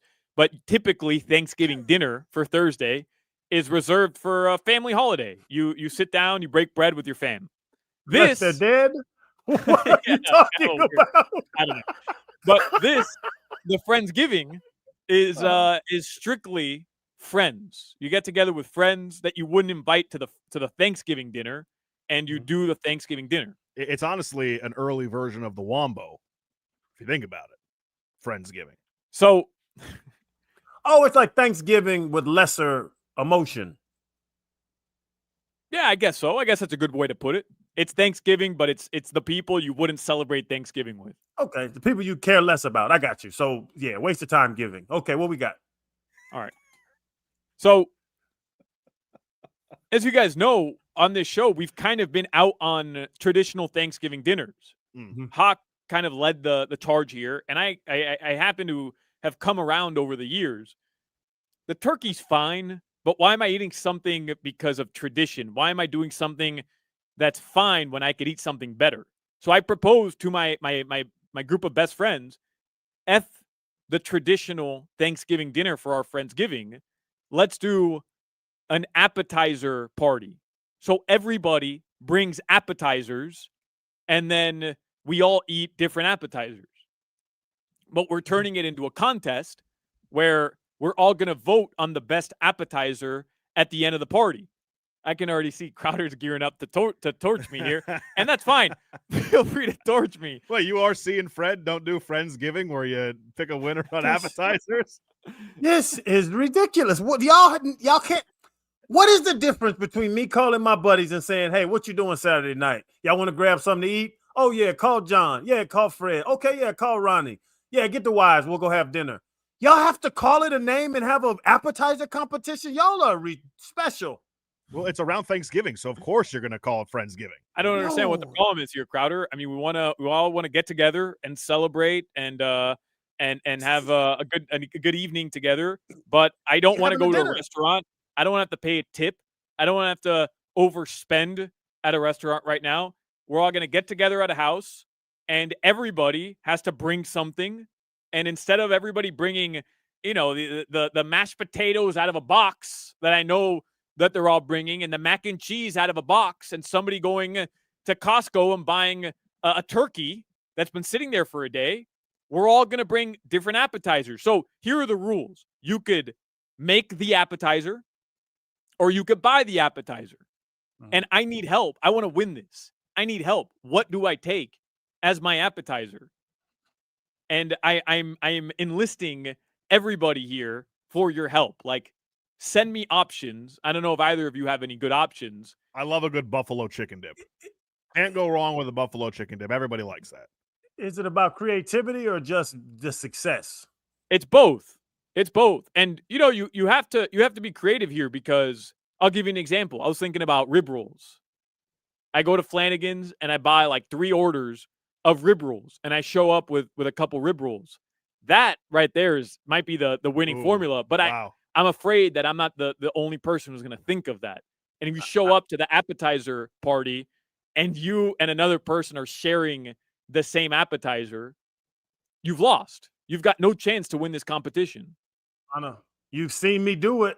It's an easy out. It's a pretty penny. If you bring a platter of stone crabs to anything in the world, you're the man. Well, this leads me to my next question. Crowder, can you hook me up with a platter of stone crabs? Delaware Chicken Farm and Seafood Market, family owned and operated since 1951. Bring some McRibs. What's that? Bring some McRibs. It's not a bad idea. That's a terrible idea. It's terrible. It's not a bad idea. Costco hot dogs, just like like a platter of Costco hot dogs. It's not a bad idea.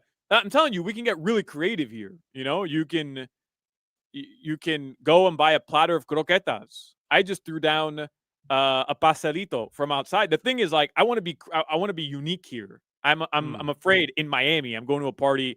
All my friends are Cuban. Croquetas and pastelitos, I mean, that's a dime a dozen. They're not going to be blown away by this. I thought rib rolls was a good idea.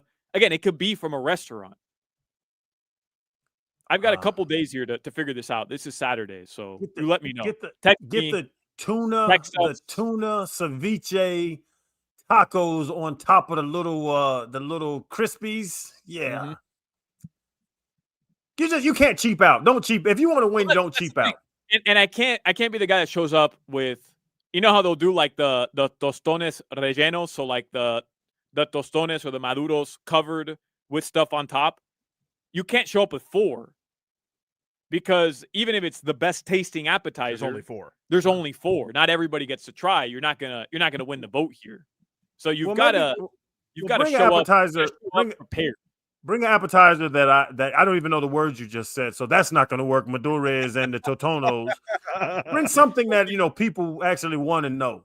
We've got a different friends group, Crowder. Let's just put it that way. I bet we do. Friendsgiving. How about a bag of Tostitos rounds with a thing of medium salsa? Classic. Classic. It's lazy though. Somebody says pigs in a blanket, a deli roll, spinach and artichoke dip, a charcuterie board, deviled eggs. Hey, get some deviled eggs. Out on them. Yeah, deviled eggs. A lot of people, I figured out through like Appel and Hoch, and honestly, being on this show, I figured out that people don't love deviled eggs. I love deviled eggs. Not for me. Little truffle, a little truffle deviled egg. What with the little truffle balls? Oh my goodness.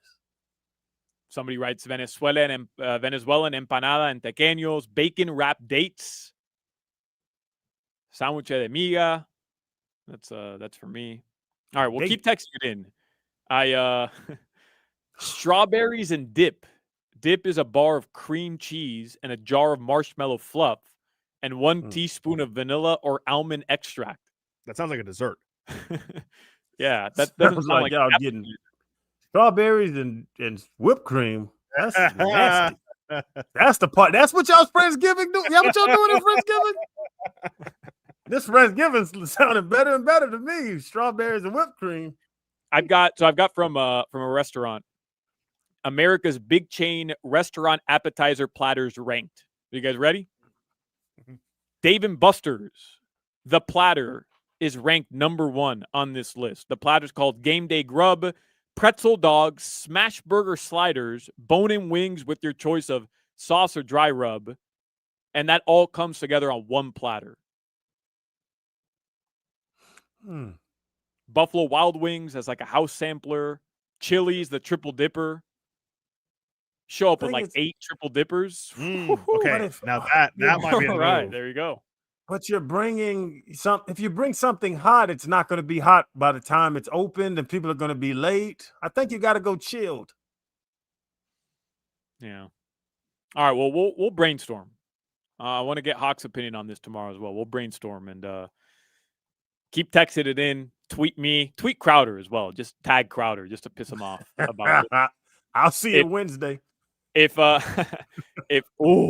original bloomin' onion from Outback Steakhouse, I show up with 5 bloomin' onions. I went to an Outback Steakhouse over the weekend in Jacksonville. Now, you might think that what I do is like this glamorous thing and travel all over NFL. Ate alone at like 8:30 on a Saturday night at the bar at Outback Steakhouse. A bloomin' onion and a steak. Whoa, it was depressing. Yeah. You threw down a bloomin' onion and then you ate a steak? Not all of it. But I want a little bit of bloomin' onion, so I had a little bloomin' onion. Crowder, yes or no? Ordering a bloomin' onion by yourself at Outback Steakhouse is pretty depressing. Yeah, that's what I'm saying. That's literally depressing. What I'm saying. Should have got the pedals. You can buy just the pedals. we used to do the Outback Bowl, and they would give us the shrimp and the bloomin' onion. Everybody, like every individual member of the media, would get their own. It was the best. Somebody texted in, Gabagool. That's got to be Hoch, right? Hey, Solana, if you take 5 bloomin' onions to this party, you're taking 4 back home with you.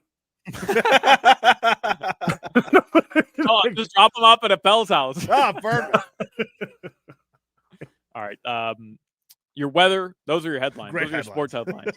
Your weather in South Florida right now, partly cloudy tonight. The lows will drop into the mid-70s. Rob Pizzola is going to join us on the other side. We're going to get some picks from Rob Pizzola next on Hochman, Crowder, and Solana. Honestly, if you have to take food anywhere, Solana, really now, Delaware Chicken Farm and Seafood Market, I'm telling you, and y'all, holiday season's coming up. For Thanksgiving, get your turkey fresh, never frozen from Delaware Chicken Farm and Seafood Market. Call and order in advance. They'll have it ready. They have a whole system where they bring it out to you in the car. I'm telling you, Delaware Chicken Farm and Seafood Market is perfect for this time of year because you're going to eat with friends. I do Thanksgiving. These weirdos do Friendsgiving. Whenever you're eating, get it from Delaware. If you want lamb, beef, veal, pork, poultry, duck, your turkey, lobster, shrimp, fish, alligator, venison. They have frog legs. They have scallops, oysters, clams, the crabs, stone crabs, really. We're doing stone crabs for Thanksgiving. I already talked to the wife about it. It's her favorite meal. It's my favorite meal. The kids love it. And Delaware has all the sizes, the freshest stone crabs, and the best price you'll see on stone crabs. You got to go to Delaware Chicken Farm and Seafood Market, DelawareChicken.com to see the entire menu. They have prepared food with burgers and sandwiches, fried chicken, roasted chicken. They have sides that are made there, in-house, made fresh daily. They have the dips. Smoked fish dip is amazing. Smoked tuna dip is the best fish dip in the world. The buffalo chicken dip is the best buffalo chicken dip in the world as well. DelawareChicken.com. Find out what you want. Call them in advance. For your turkey, now I'm telling you, if you're doing turkey, get it from Delaware, 954-983-6831. That's 954-983-6831. Place your order. It'll be packaged ready when you get there. All your food and your turkey, they'll bring it out to the car. Curbside delivery is available. All that Jose wants to do. He's an amazing owner over there. Linda, she's always there. She runs it. They want to get delicious food back to whatever function you're having. Tailgate, watch party, family dinner, romantic dinner, Thanksgiving, Christmas, Hanukkah, whatever you are doing. Yacht Provisions now. You're on a beautiful boat on a beautiful day. Have the best food out. And that's from Delaware Chicken Farm and Seafood Market. They are located on 441, 1 block south of Sterling Road. And when y'all get down there, grab your Crowder powder. They have all 3 blends of my seasoning and tell them Crowder sent you. This is Hoch, Crowder, and Solana.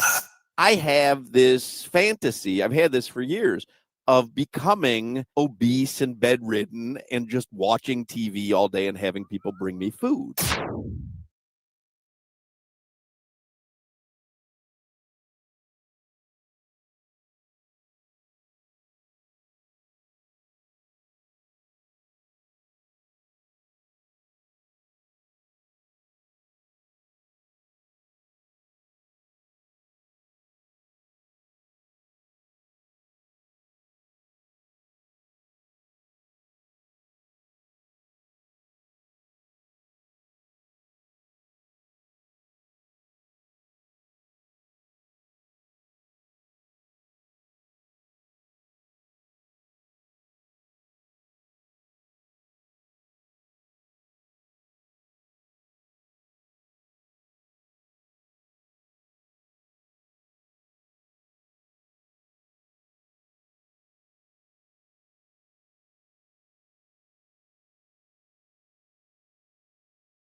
That song means one thing and one thing only. Rob Pizzola is going to join us on the Toyota of Hollywood hotline. He's a professional sports bettor based in the lovely nation of Canada.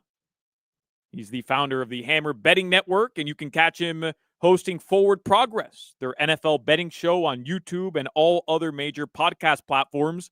Forward Progress dives deep into weekly matchups, betting markets, and analysis from some of the sharpest minds in the industry.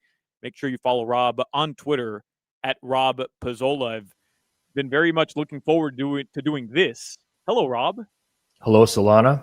Wow, I wasn't sure if you'd hit me with the hello mark just because it's, second nature at this point, Rob. No, you know what? I'm actually glad I can forget about him today. I mean, there's something refreshing about, not having to come on and instantaneously listen to him talk for a couple minutes about all the parlays he missed over the course of the week and how it could have gone differently. So this is refreshing. And also, does this guy, what kind of union does this guy have? The amount of vacation days, this is more than the MLB umpires union, which is the best around. It's crazy at this point. Well, Rob, what about Crowder, who left this show right before you came on? He was with us, and then he just texted me, "Sorry, Uber's crazy. Gotta hit it." I'm like, okay, all right. Well, maybe don't take an Uber now. Maybe take it after. Maybe schedule the Uber. Listen, I mean, at the end of the day, I've been part of shows where Crowder's locked himself out of his own room before. So this is nothing compared to those. That is a very good point. I do remember one time, Rob, where Crowder was off and I was doing the show with Hoch, and he disconnected after Rob was giving some of his picks, and I realized he had disconnected. This was early, Rob, in the show. You might not even remember. Might have been maybe working on the show for a year, and I just punted on the segment. Okay, Rob, talk to you later. Have a good day. I don't recall that, man. I wish I did. Rob, before we get into some of your picks, the Dolphins, it's interesting because they've won 2 straight. And I wonder if, from a betting perspective, if you're looking at what the Dolphins, I know they're on a bye right now, but you're looking at what the Dolphins are doing and you're buying into them actually going on some sort of run here to be a wild card team, because we're all kind of convinced down here they're going to make a run. They're going to be in the hunt category. They've got the Saints and the Jets following their bye week. And look, there's no guarantee that they're going to win those games, but this is kind of setting up for the Dolphins doing what they always do, which is being in the hunt and then having a massive letdown at the end of the season. Yeah, it's funny you say that. I can understand the optimism, especially with the schedule post-bye and the fact that they're better than both the Saints and the Jets right now. I think Miami was underrated for a little while, and people were sleeping on them. There was obviously, the coaching saga that was going on in town, and a lot of the national perspective was put on that. But they got unlucky with some injuries early on in the year. The secondary was completely decimated for a long period of time. Obviously, losing some O-linemen early in the year as well hurt them. I would just say you got to temper expectation, because at the end of the day, yes, it's a 2-game winning streak. One of them was a coin flip against Washington with their backup quarterback. And I know that these neutral site games, they can get a little crazy every now and then, but that played as a very even game. Either team could have really won. There was a lot of 4th down leverage plays that swung things one way or another. Game goes to overtime. So I think you got to pump the brakes for a little bit. And I wouldn't be putting a W next to the next two games on the schedule. I mean, there's bad teams often lose games as well. It's not a foregone conclusion that they're going to win, but hey, at the end of the day, at least there's some optimism at this point in the year. And, that's what you ask for as a fan. Pizzola, when you want to start betting and winning money on the Heat, you let me know. All right. Because we're the fastest team in the NBA. We're fun again down in Miami. You just let me know. All right. I'm ready to go. All right. Will do. Actually, you know what? Listen, the historical rate from people on this show who've texted me picks in the past is extremely low. So there's only one way to go, and it's up for you, Solana. All right. Love it. Love it. Let's get into some of these games tonight. Thursday Night Football. This is an interesting game tonight. We're obviously keeping an eye on it here because of the NFC East tie-in, or excuse me, the AFC East tie-in. Bills at the Texans tonight on Thursday Night Football. Yeah, it's a super interesting one because we've seen 2 specific buy points on teams over the course of the week. So Buffalo got bet very early. They opened -3.5, bet all the way up to 6. And that's kind of the point where a lot of people started buying back on the Texans, and now we kind of see the market settling in 5.5 range. So you have the possibility of the sportsbooks getting middled on this game. Buffalo looked good last week against Tampa Bay, but Tampa is kind of this pass funnel defense right now. They lost Jamel Dean early in the game, and finally Buffalo was able to start moving the ball a little bit through the air. That's really not going to happen against Houston. I mean, this defense is really, really good. They generate a lot of pressure by rushing 4. They drop into coverage. If you remember last year, Josh Allen had like a complete nightmare game against the Texans. He went 9 of 30, I think, in that game. It was absurd how good they stopped him. So I know it's easy for someone to just look at the game and be like, it's Josh Allen, it's Davis Mills, but it's a lot more than that. And when you look at the Bills defensively, they haven't been able to stop the run all year long. The Texans aren't known for running the ball, but they've involved Woody Marks more and more and more in the offense versus Nick Chubb. There's an opportunity for them to have some success on the ground. So I would only bet Houston in this game. I don't think you need to, but if you're looking for some sort of recreational bet for tonight's game, it would be the Texans or nothing for me. Texans covering the 5.5 or the 4.5? Yeah, I would take the spread on it. I mean, obviously get the best price you can. You know, if you see a 6 pop up anywhere, you take the 6, but you know, unfortunately we don't have the luxury of that right now. So in real time, 5.5. Is that a general rule for you when you are putting these wagers out, that if the home side in a primetime game, whether it's Thursday night, Sunday night, Monday night, if they are the underdog to that degree, are you, no matter what, riding with the home dog? No. So for me, I won't abide by like any general rules in football because the markets are very quick to catch up to certain trends. So when people start referencing like a specific trend of that makes a lot of sense, it starts to get bet into place. Just like a random example, but like West Coast teams used to be horrible playing on the East Coast. And that was a thing for a few years, for a lot more than a few years. But eventually it became so well known that it actually flipped. And those teams actually became very good against the spread because the market was over accounting for them. So I try not to abide by general rules, and I just handicap each game in a vacuum, really. What about Sunday, 1 p.m., Colts, who are 6-0 on the road this season at the Chiefs? We're fascinated with the fact that Kansas City, not only, you know, their record is 5-5, but the fact that all the teams ahead of them in the wild card race and for the division, they don't have the head-to-head tiebreaker against. They've lost to all those teams. So we're kind of fascinated. It feels like this is a must-win, as crazy as that sounds. 3.5-point favorites at home over Indianapolis. Yeah, I know a lot of people will reference how important the game is for the Chiefs at 5-5. Doesn't mean that the Colts like don't want to win this game, right? They're coming off a bye week. It's a huge opportunity on a big stage against the Chiefs to make a statement for them. So I don't really put the motivation into like the equation here whatsoever. I think it's actually a rough matchup for Kansas City. Like where you look at what they've really struggled at this year, they struggled to stop the run. It's been a problem all year. It was the problem in a game against Buffalo earlier this year where they lost in pretty convincing fashion.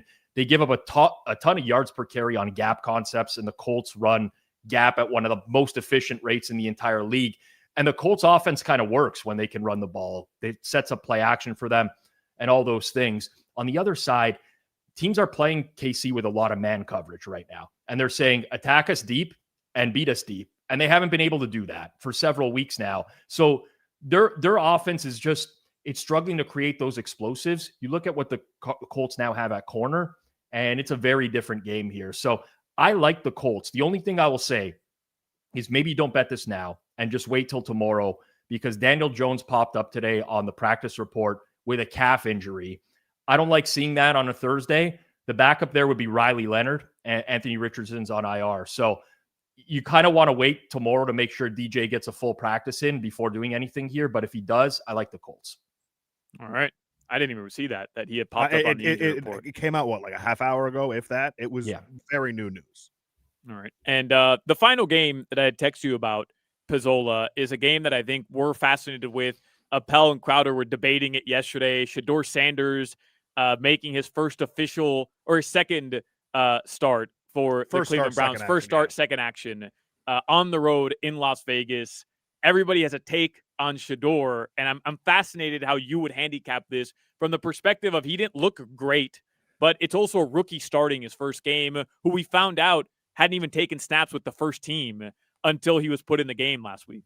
Yeah, I call this like a choose your own narrative game, because no matter which side you like, you could make a pretty compelling argument as to why you like it. These are games that historically I find it very challenging to price something like this, because it's what do I think Shedeur Sanders is versus what does the market think.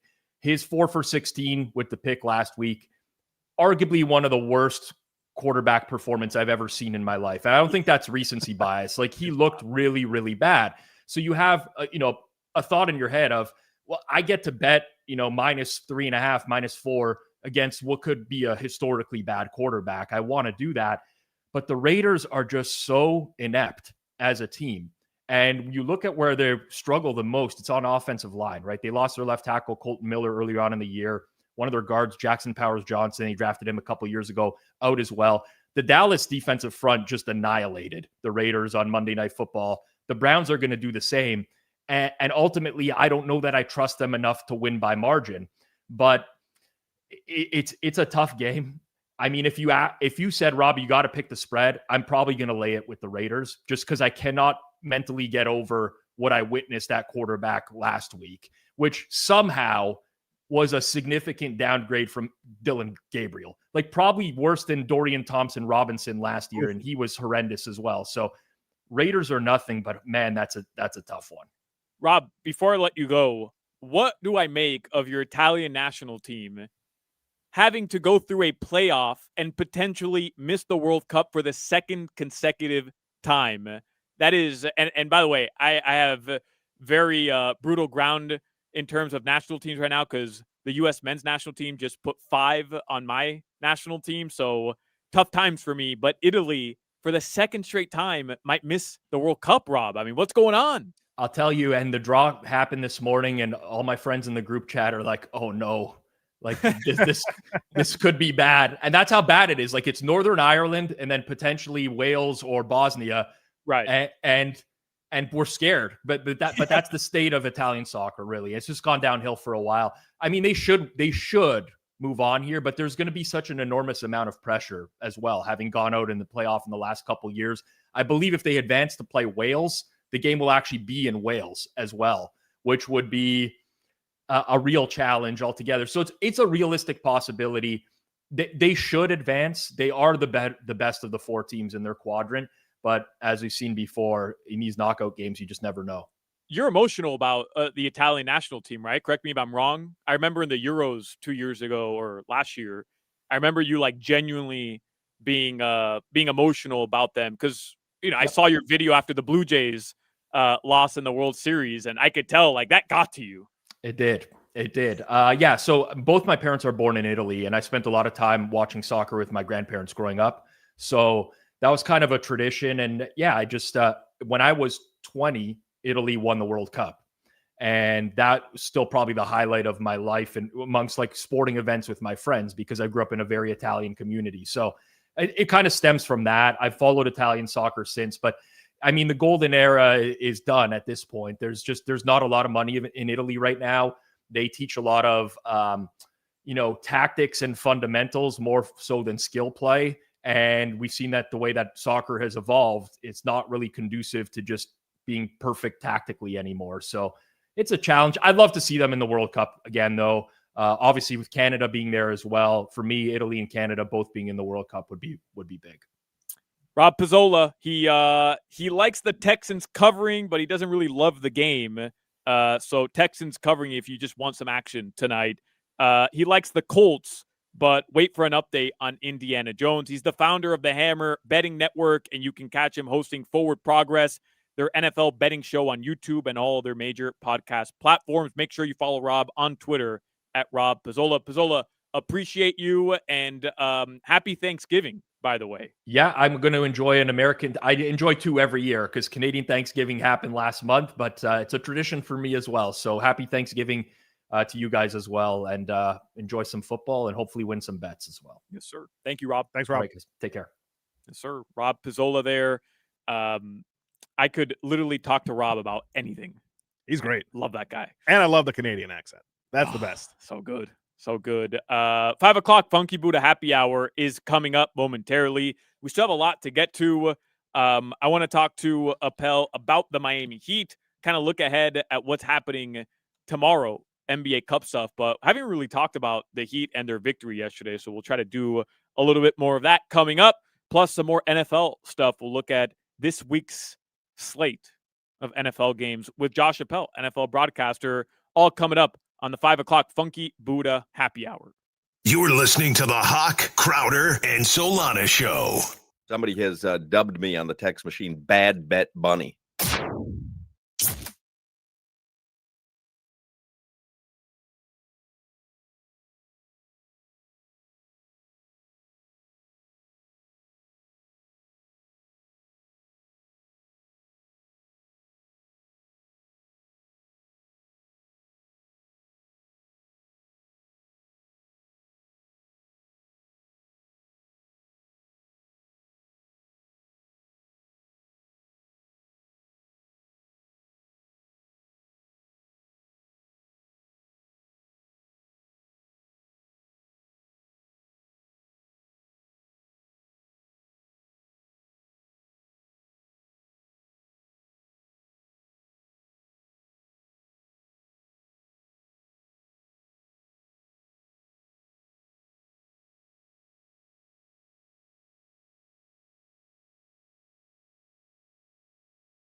Jimmy Garcia pandering to me with music. Very well done, Jimmy. Thank you. Well, Hog is back tomorrow, so I won't be able to play it.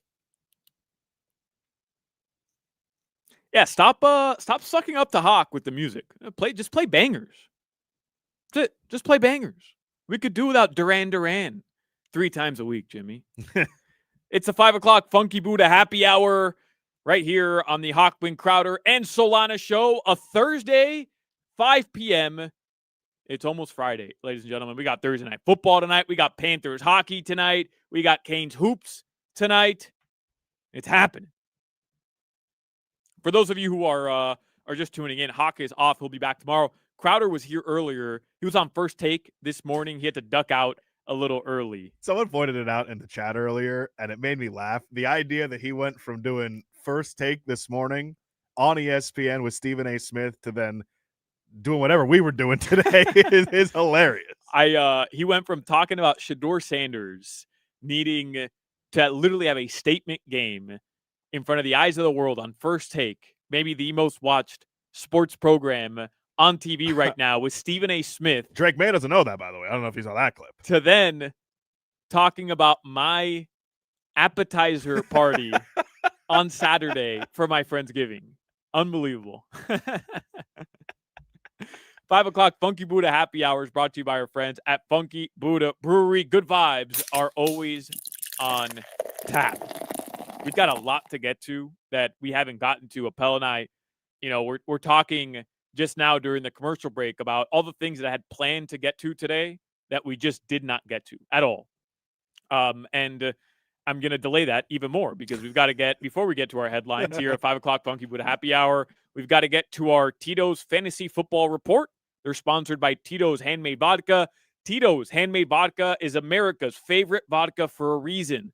Distilled 6 times till it's just right. Tito's is known for great vodka, giving back and doing good for dogs. Distilled and bottled by 5th Generation Inc., Austin, Texas. 40% alcohol by volume. Savor responsibly. Josh Appel, you denied entry to our, denied and accepted an invite, thank you, for our fantasy football league here at WQAM, and I'm still very upset about that. I don't understand people who will be like, sorry, I'm in too many leagues. And it's like, dude, this league was for $20. It's just for a little camaraderie around the building. Show up for the draft, set your lineup. It takes 3 seconds on a Thursday afternoon, and then on a Sunday morning, it's not that big of a deal. So next year, just do me a favor, pal. Just accept the invite. I'm not even joking. I'm literally in 7 leagues. I'm in 8. That's too many. And I want to get out of those. It is, but I can't say no to anybody. Well, how about you butch up a little? No, I can't. I can't say no to anybody. I say that as someone who also can't say no, and that's why I'm in 7 leagues. But here's the thing with fantasy, like if it's a dinner invite, I'm happy with saying no. Hey, I'm too busy. All right. If it's a fantasy league and it's on ESPN app, all my leagues are on the ESPN app. What's the big deal? Just say yes. I mean, you're a part of this show now. I've been asking you to join this fantasy football league for a couple weeks, and you turned me down, but you won't turn down Chris Whittingham. I know you won't turn down Mike Ryan. I know you won't turn down Mike Ryan. That I know. I wasn't invited to his fantasy league. Yeah. Anyways, I bring this up as our fantasy football report today because, Jimmy, you can go right to hell. I was 5-0. I was 5-0 in the QAM fantasy football league. I was 5-0, Appel. I have since gone 1-6. I'm sorry, 0-6 since then. I've lost 6 straight. I'm 5-6. I'm on the outside looking in after being 5-0. I'm 5-6 on the outside looking in, and I've lost to Jimmy this past week, who has jumped me in the standings and has clinched a playoff berth. Yep. Congrats, Jimmy. With the victory. Jimmy is now 7-4. Yeah, he is. By beating me last week. So congrats to Jimmy. That's your fantasy football update. Congrats to Jimmy. What does that say? Congrats to Hollywood. And congrats, as much as it pains me to admit, Marcos Gonzalez, who is going to run away with the 1 seed in this league. All 3 of them have clinched a spot in the playoffs in the 2025 Odyssey Fantasy Football League. Sounds like the league's too good. I'm not sure I want to have to deal with these general managers. Let's get to headlines. Go to hell, pal. Next year, just accept the invite. I don't we'll know see. what else to tell you. We'll see. Headline sponsored by Doral Hyundai, home of the Pricito, our lowest price. Visit us at Doral Hyundai or at DoralHyundai.com. Just a reminder that the Panthers do host the Devils tonight, 7 p.m. That'll be on FM 104.3 WQM. Are you going to the game, Appel? I am not going to the game. Okay. We watch it from home. I've All got some. I've got the Falcons and the Saints this weekend. That's I got right. some prep to catch. You got a little prep to do. The Panthers are banged up. Oh yeah. What would you grade their season thus far? Like a B. And that's like with the context of they're missing all these guys coming into the season. Yeah. They've lost more guys coming into the season, and they're just staying afloat. Is that the right way to describe their season thus far? They have the same record this year at this time as they did last season. That's crazy. Yeah, and they're doing it obviously without all of their, majority of their most important players. 10-8-1. They've got 21 points, which is only 4 back of the Atlantic Division leaders, the Detroit Red Wings. Yeah, and it's still very early. A lot of games to be played. As long as they are within a couple points on either side of that playoff line come Thanksgiving, they're in a good spot. The good news for them is they've been very good at home this season, and they've got a long stretch at Amerant Bank Arena coming up, so they can pad their wins a little bit, bank some points. They'll be in a good spot. All right. Canes Hoops, they play tonight as well. That's at 7 p.m. They've got Elon in Miami and Coral Gables. They're massive favorites. I want to get the updated line there for a second, but that'll be on AM 560. So you've got Panthers, Devils, 104.3 FM, and Canes, Elon, that'll be at AM 560. If I told you Heat at Bulls tomorrow must win for the Miami Heat on November 21st, what would you say to that? Laugh in your face like I just did? Must win. It's not a must win. Here's why it's a must win. Everybody, don't tune out because I know what you're thinking. This is ridiculous. How could anybody think that a game on November 21st is a must win? All valid questions. First and foremost, Hoch is a big Bulls fan this season because he loves Montas Buzelis, and I can't take a Heat loss to the Bulls. Okay. So from that perspective, first and foremost, I mean, I need a Heat win. You don't have to elaborate from that perspective alone. But secondly, it's an NBA Cup game. Oh, now you've lost me. And the Miami Heat are 1-1 in the standings. They've never made it out of the group stage in the previous 2 years of the in-season tournament. This is year 3. I like the NBA Cup. I think it matters. I've bought into the NBA Cup. I want the Heat to go to Vegas. I want them to get out of the group. And in order to do that, they've got to win this game tomorrow. So for that reason, I'm calling it a must-win game. Now, hard for me to get on board with this when outside of just the in-season tournament, the game has no bearing on anything else. So, well, a regular season game, I mean, it's an important game, but I get you. Regular season game in November carries no juice. I got you. No big games in November. But this is more than a regular season game. This is a cup game. This is a group stage game that could very well put you in a position to win the group because the Heat win this game. They get Milwaukee next week for their final group stage game. Guess what? The Bucks likely to not have Giannis Antetokounmpo, who joins a long list of NBA players who are out right now due to injury. So the Heat win this game, and they're very much in a position to advance out of the group and win Group C. The more you talk about serious basketball stuff, the more you lose me. You had me hooked with the Hoch storyline here because the preening from that man about Montas Buzelis and Josh Giddey the following day, if the Bulls win that game, will be insufferable. It's all we talk about on this show now. Oh, I bring up the Heat, and it's just a launching pad for Hoch to just talk about the Bulls. Boozy-vert. I don't understand what's happened here. I mean, I like Vucci Mane as a nickname. I like Lil Boozy-vert as a nickname. Yeah, they're great nicknames. Stacey King happens to do a great job on the broadcast, and I do like watching the Bulls. They're a fun team. But how has it turned into the most fun, exciting Heat team in the history of my lifetime has just become an opportunity for Hoch to deflect and go straight to the Bulls? I don't like what's happening here. I need a Heat victory tomorrow. It's got to happen. By the way, no Tyler Hero in that game. No Niko Jovic in that game. He'll miss his second straight. And this one's a bummer. Andrew Wiggins with a left hip flexor is ruled out of tomorrow's game. Neither of them traveled. So Hero won't make his return. and Wiggs will be out tomorrow. So what is the timeline on Hero? He's about a week away. I was going to say, about a if week away. we're talking about he's not going to play in this one, we must be inching closer to him actually returning. I think I saw Tim Reynolds of the AP say Monday, because the Heat play they play Friday night. Mhm. Then they play Sunday at 1 against Philadelphia, which is a bizarre time to play Philly in Philly, 1 p.m. I think, Jimmy, double check. That might be an NBC game or like a game on Peacock. No one's watching that game.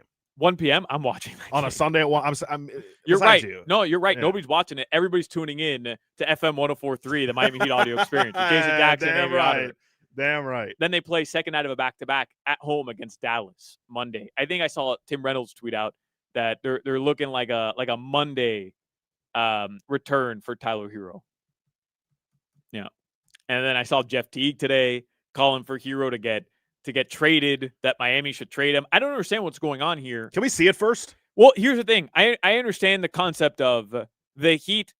This is now the third or fourth time that they're without Tyler Hero for an extended period, and they're playing good basketball without him. And I realize that's a thing. That really is a thing. But this is different. The Heat, we don't know what they're going to look like with Tyler Hero, with him playing this style of basketball. And I think he's going to be really good in this style of basketball. So why don't we at least get them on the floor together to figure it out before we're just throwing a ton of money at Norman Powell when you already have an all-star on your roster? Right. And Jeff Teague floats about Bobby Portis. Yeah, well, like, what are we doing there, Yeah, Jeff Teague? I don't really understand. Tell more stories about LeBron, Jeff Teague. That always seems to really work out for you. Tell more stories about LeBron so then you can backtrack when Rich Paul's people reach out to you, and stop trading Tyler Hero for Bobby Portis. At least if you're gonna, throw out a Tyler Hero trade and you get me something that I can work with, fine. But you're giving me, I'm losing Hero, I'm getting back Bobby Portis? I mean, what the hell? What the hell is that about? Well, listen, much like the College Football Playoff Committee gives us content to talk about, I think Jeff Teague knows that he's going to get Solana to be like, hey, well, let's see it first. Get out of here with Bobby Portis. No, I'm convinced that a lot of the NBA talking heads, by the way, I think Jeff Teague does a great job, but I'm convinced they see that on Twitter. Oh, the Heat should trade Tyler Hero. And they're like, oh, that's a good take. That's a good No matter take. who among us. They're 9-6 without him. I mean, why wouldn't they trade him and get some value back for him? And, in the meantime, they don't realize that they've been hating on Tyler Hero, and they've been talking about Tyler Hero not being good enough to be a 1A or a 1B, and then now they're trading him for Bobby Portis. I don't understand that. So he's not good enough to be a 1A, 1B. He's not good enough to be a 2. Now he's a 5. You're trading him for the fifth option. An all-star. Again, an all-star.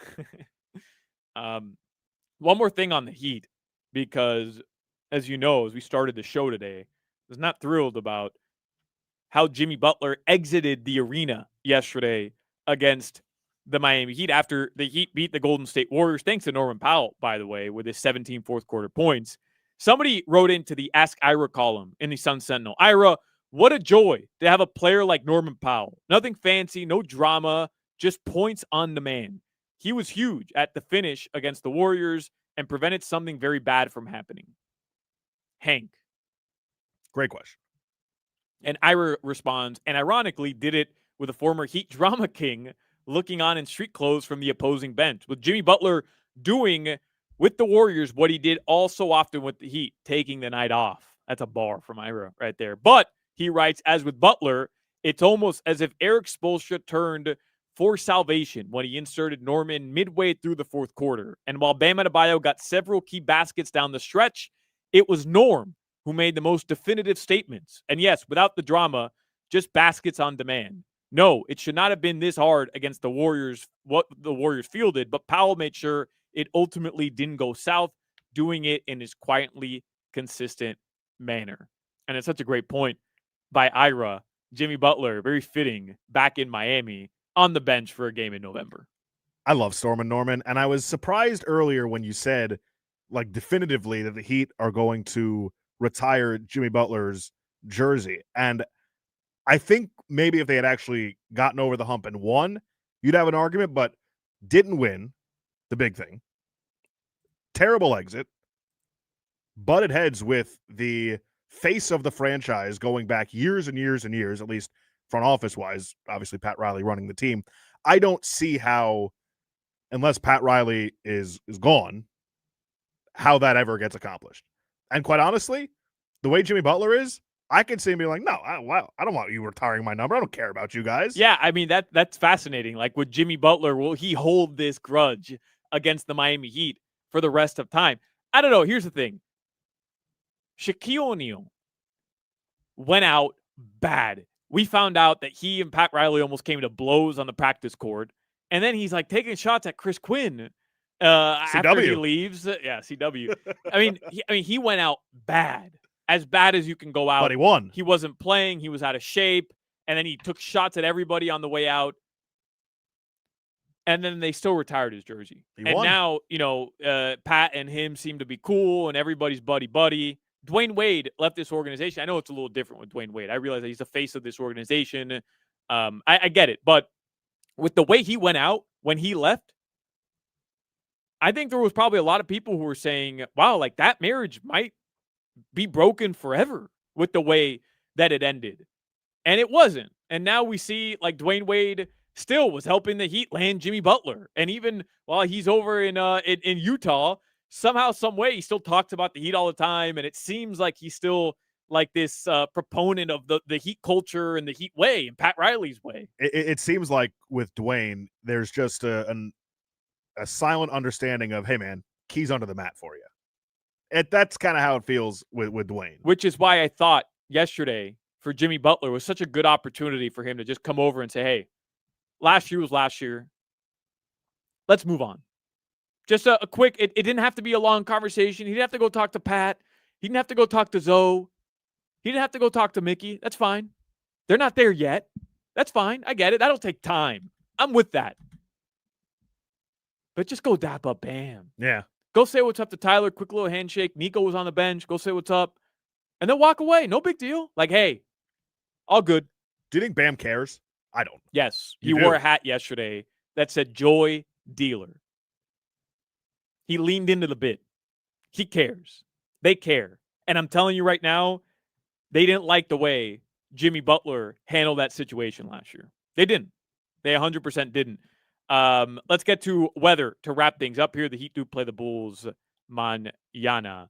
Weather is sponsored by Chill Zone AC, featuring reliable root AC systems. Make your AC great again. Visit chillzoneac.com. Partly cloudy. Tonight, the lows will be in the mid-70s. Appel, I am praying for no rain because I see it's a 25% chance for rain. I got a pickleball tournament tonight, brother. Are you trying to repeat? I'm trying to repeat. Champion. Champion among us. Another one, as a great DJ Khaled would say. Are they going to retire your paddle? Your racket? Is it a racket or a paddle? We should raise it. It's a paddle. We should raise it up into the rafters here at the WQM studios. Gino Torretta, the Heisman Trophy winner. He's getting a statue. We're going to talk with him next. We'll talk about the college football playoff and what the deal is with the Miami Hurricanes and the CFP. Gino is next as the 5 o'clock Funky Buddha Happy Hour rolls on. This is Hoch, Crowder, and Solana. I have a package of frozen corn dogs in my freezer right now as we speak. I'm sorry to hear that.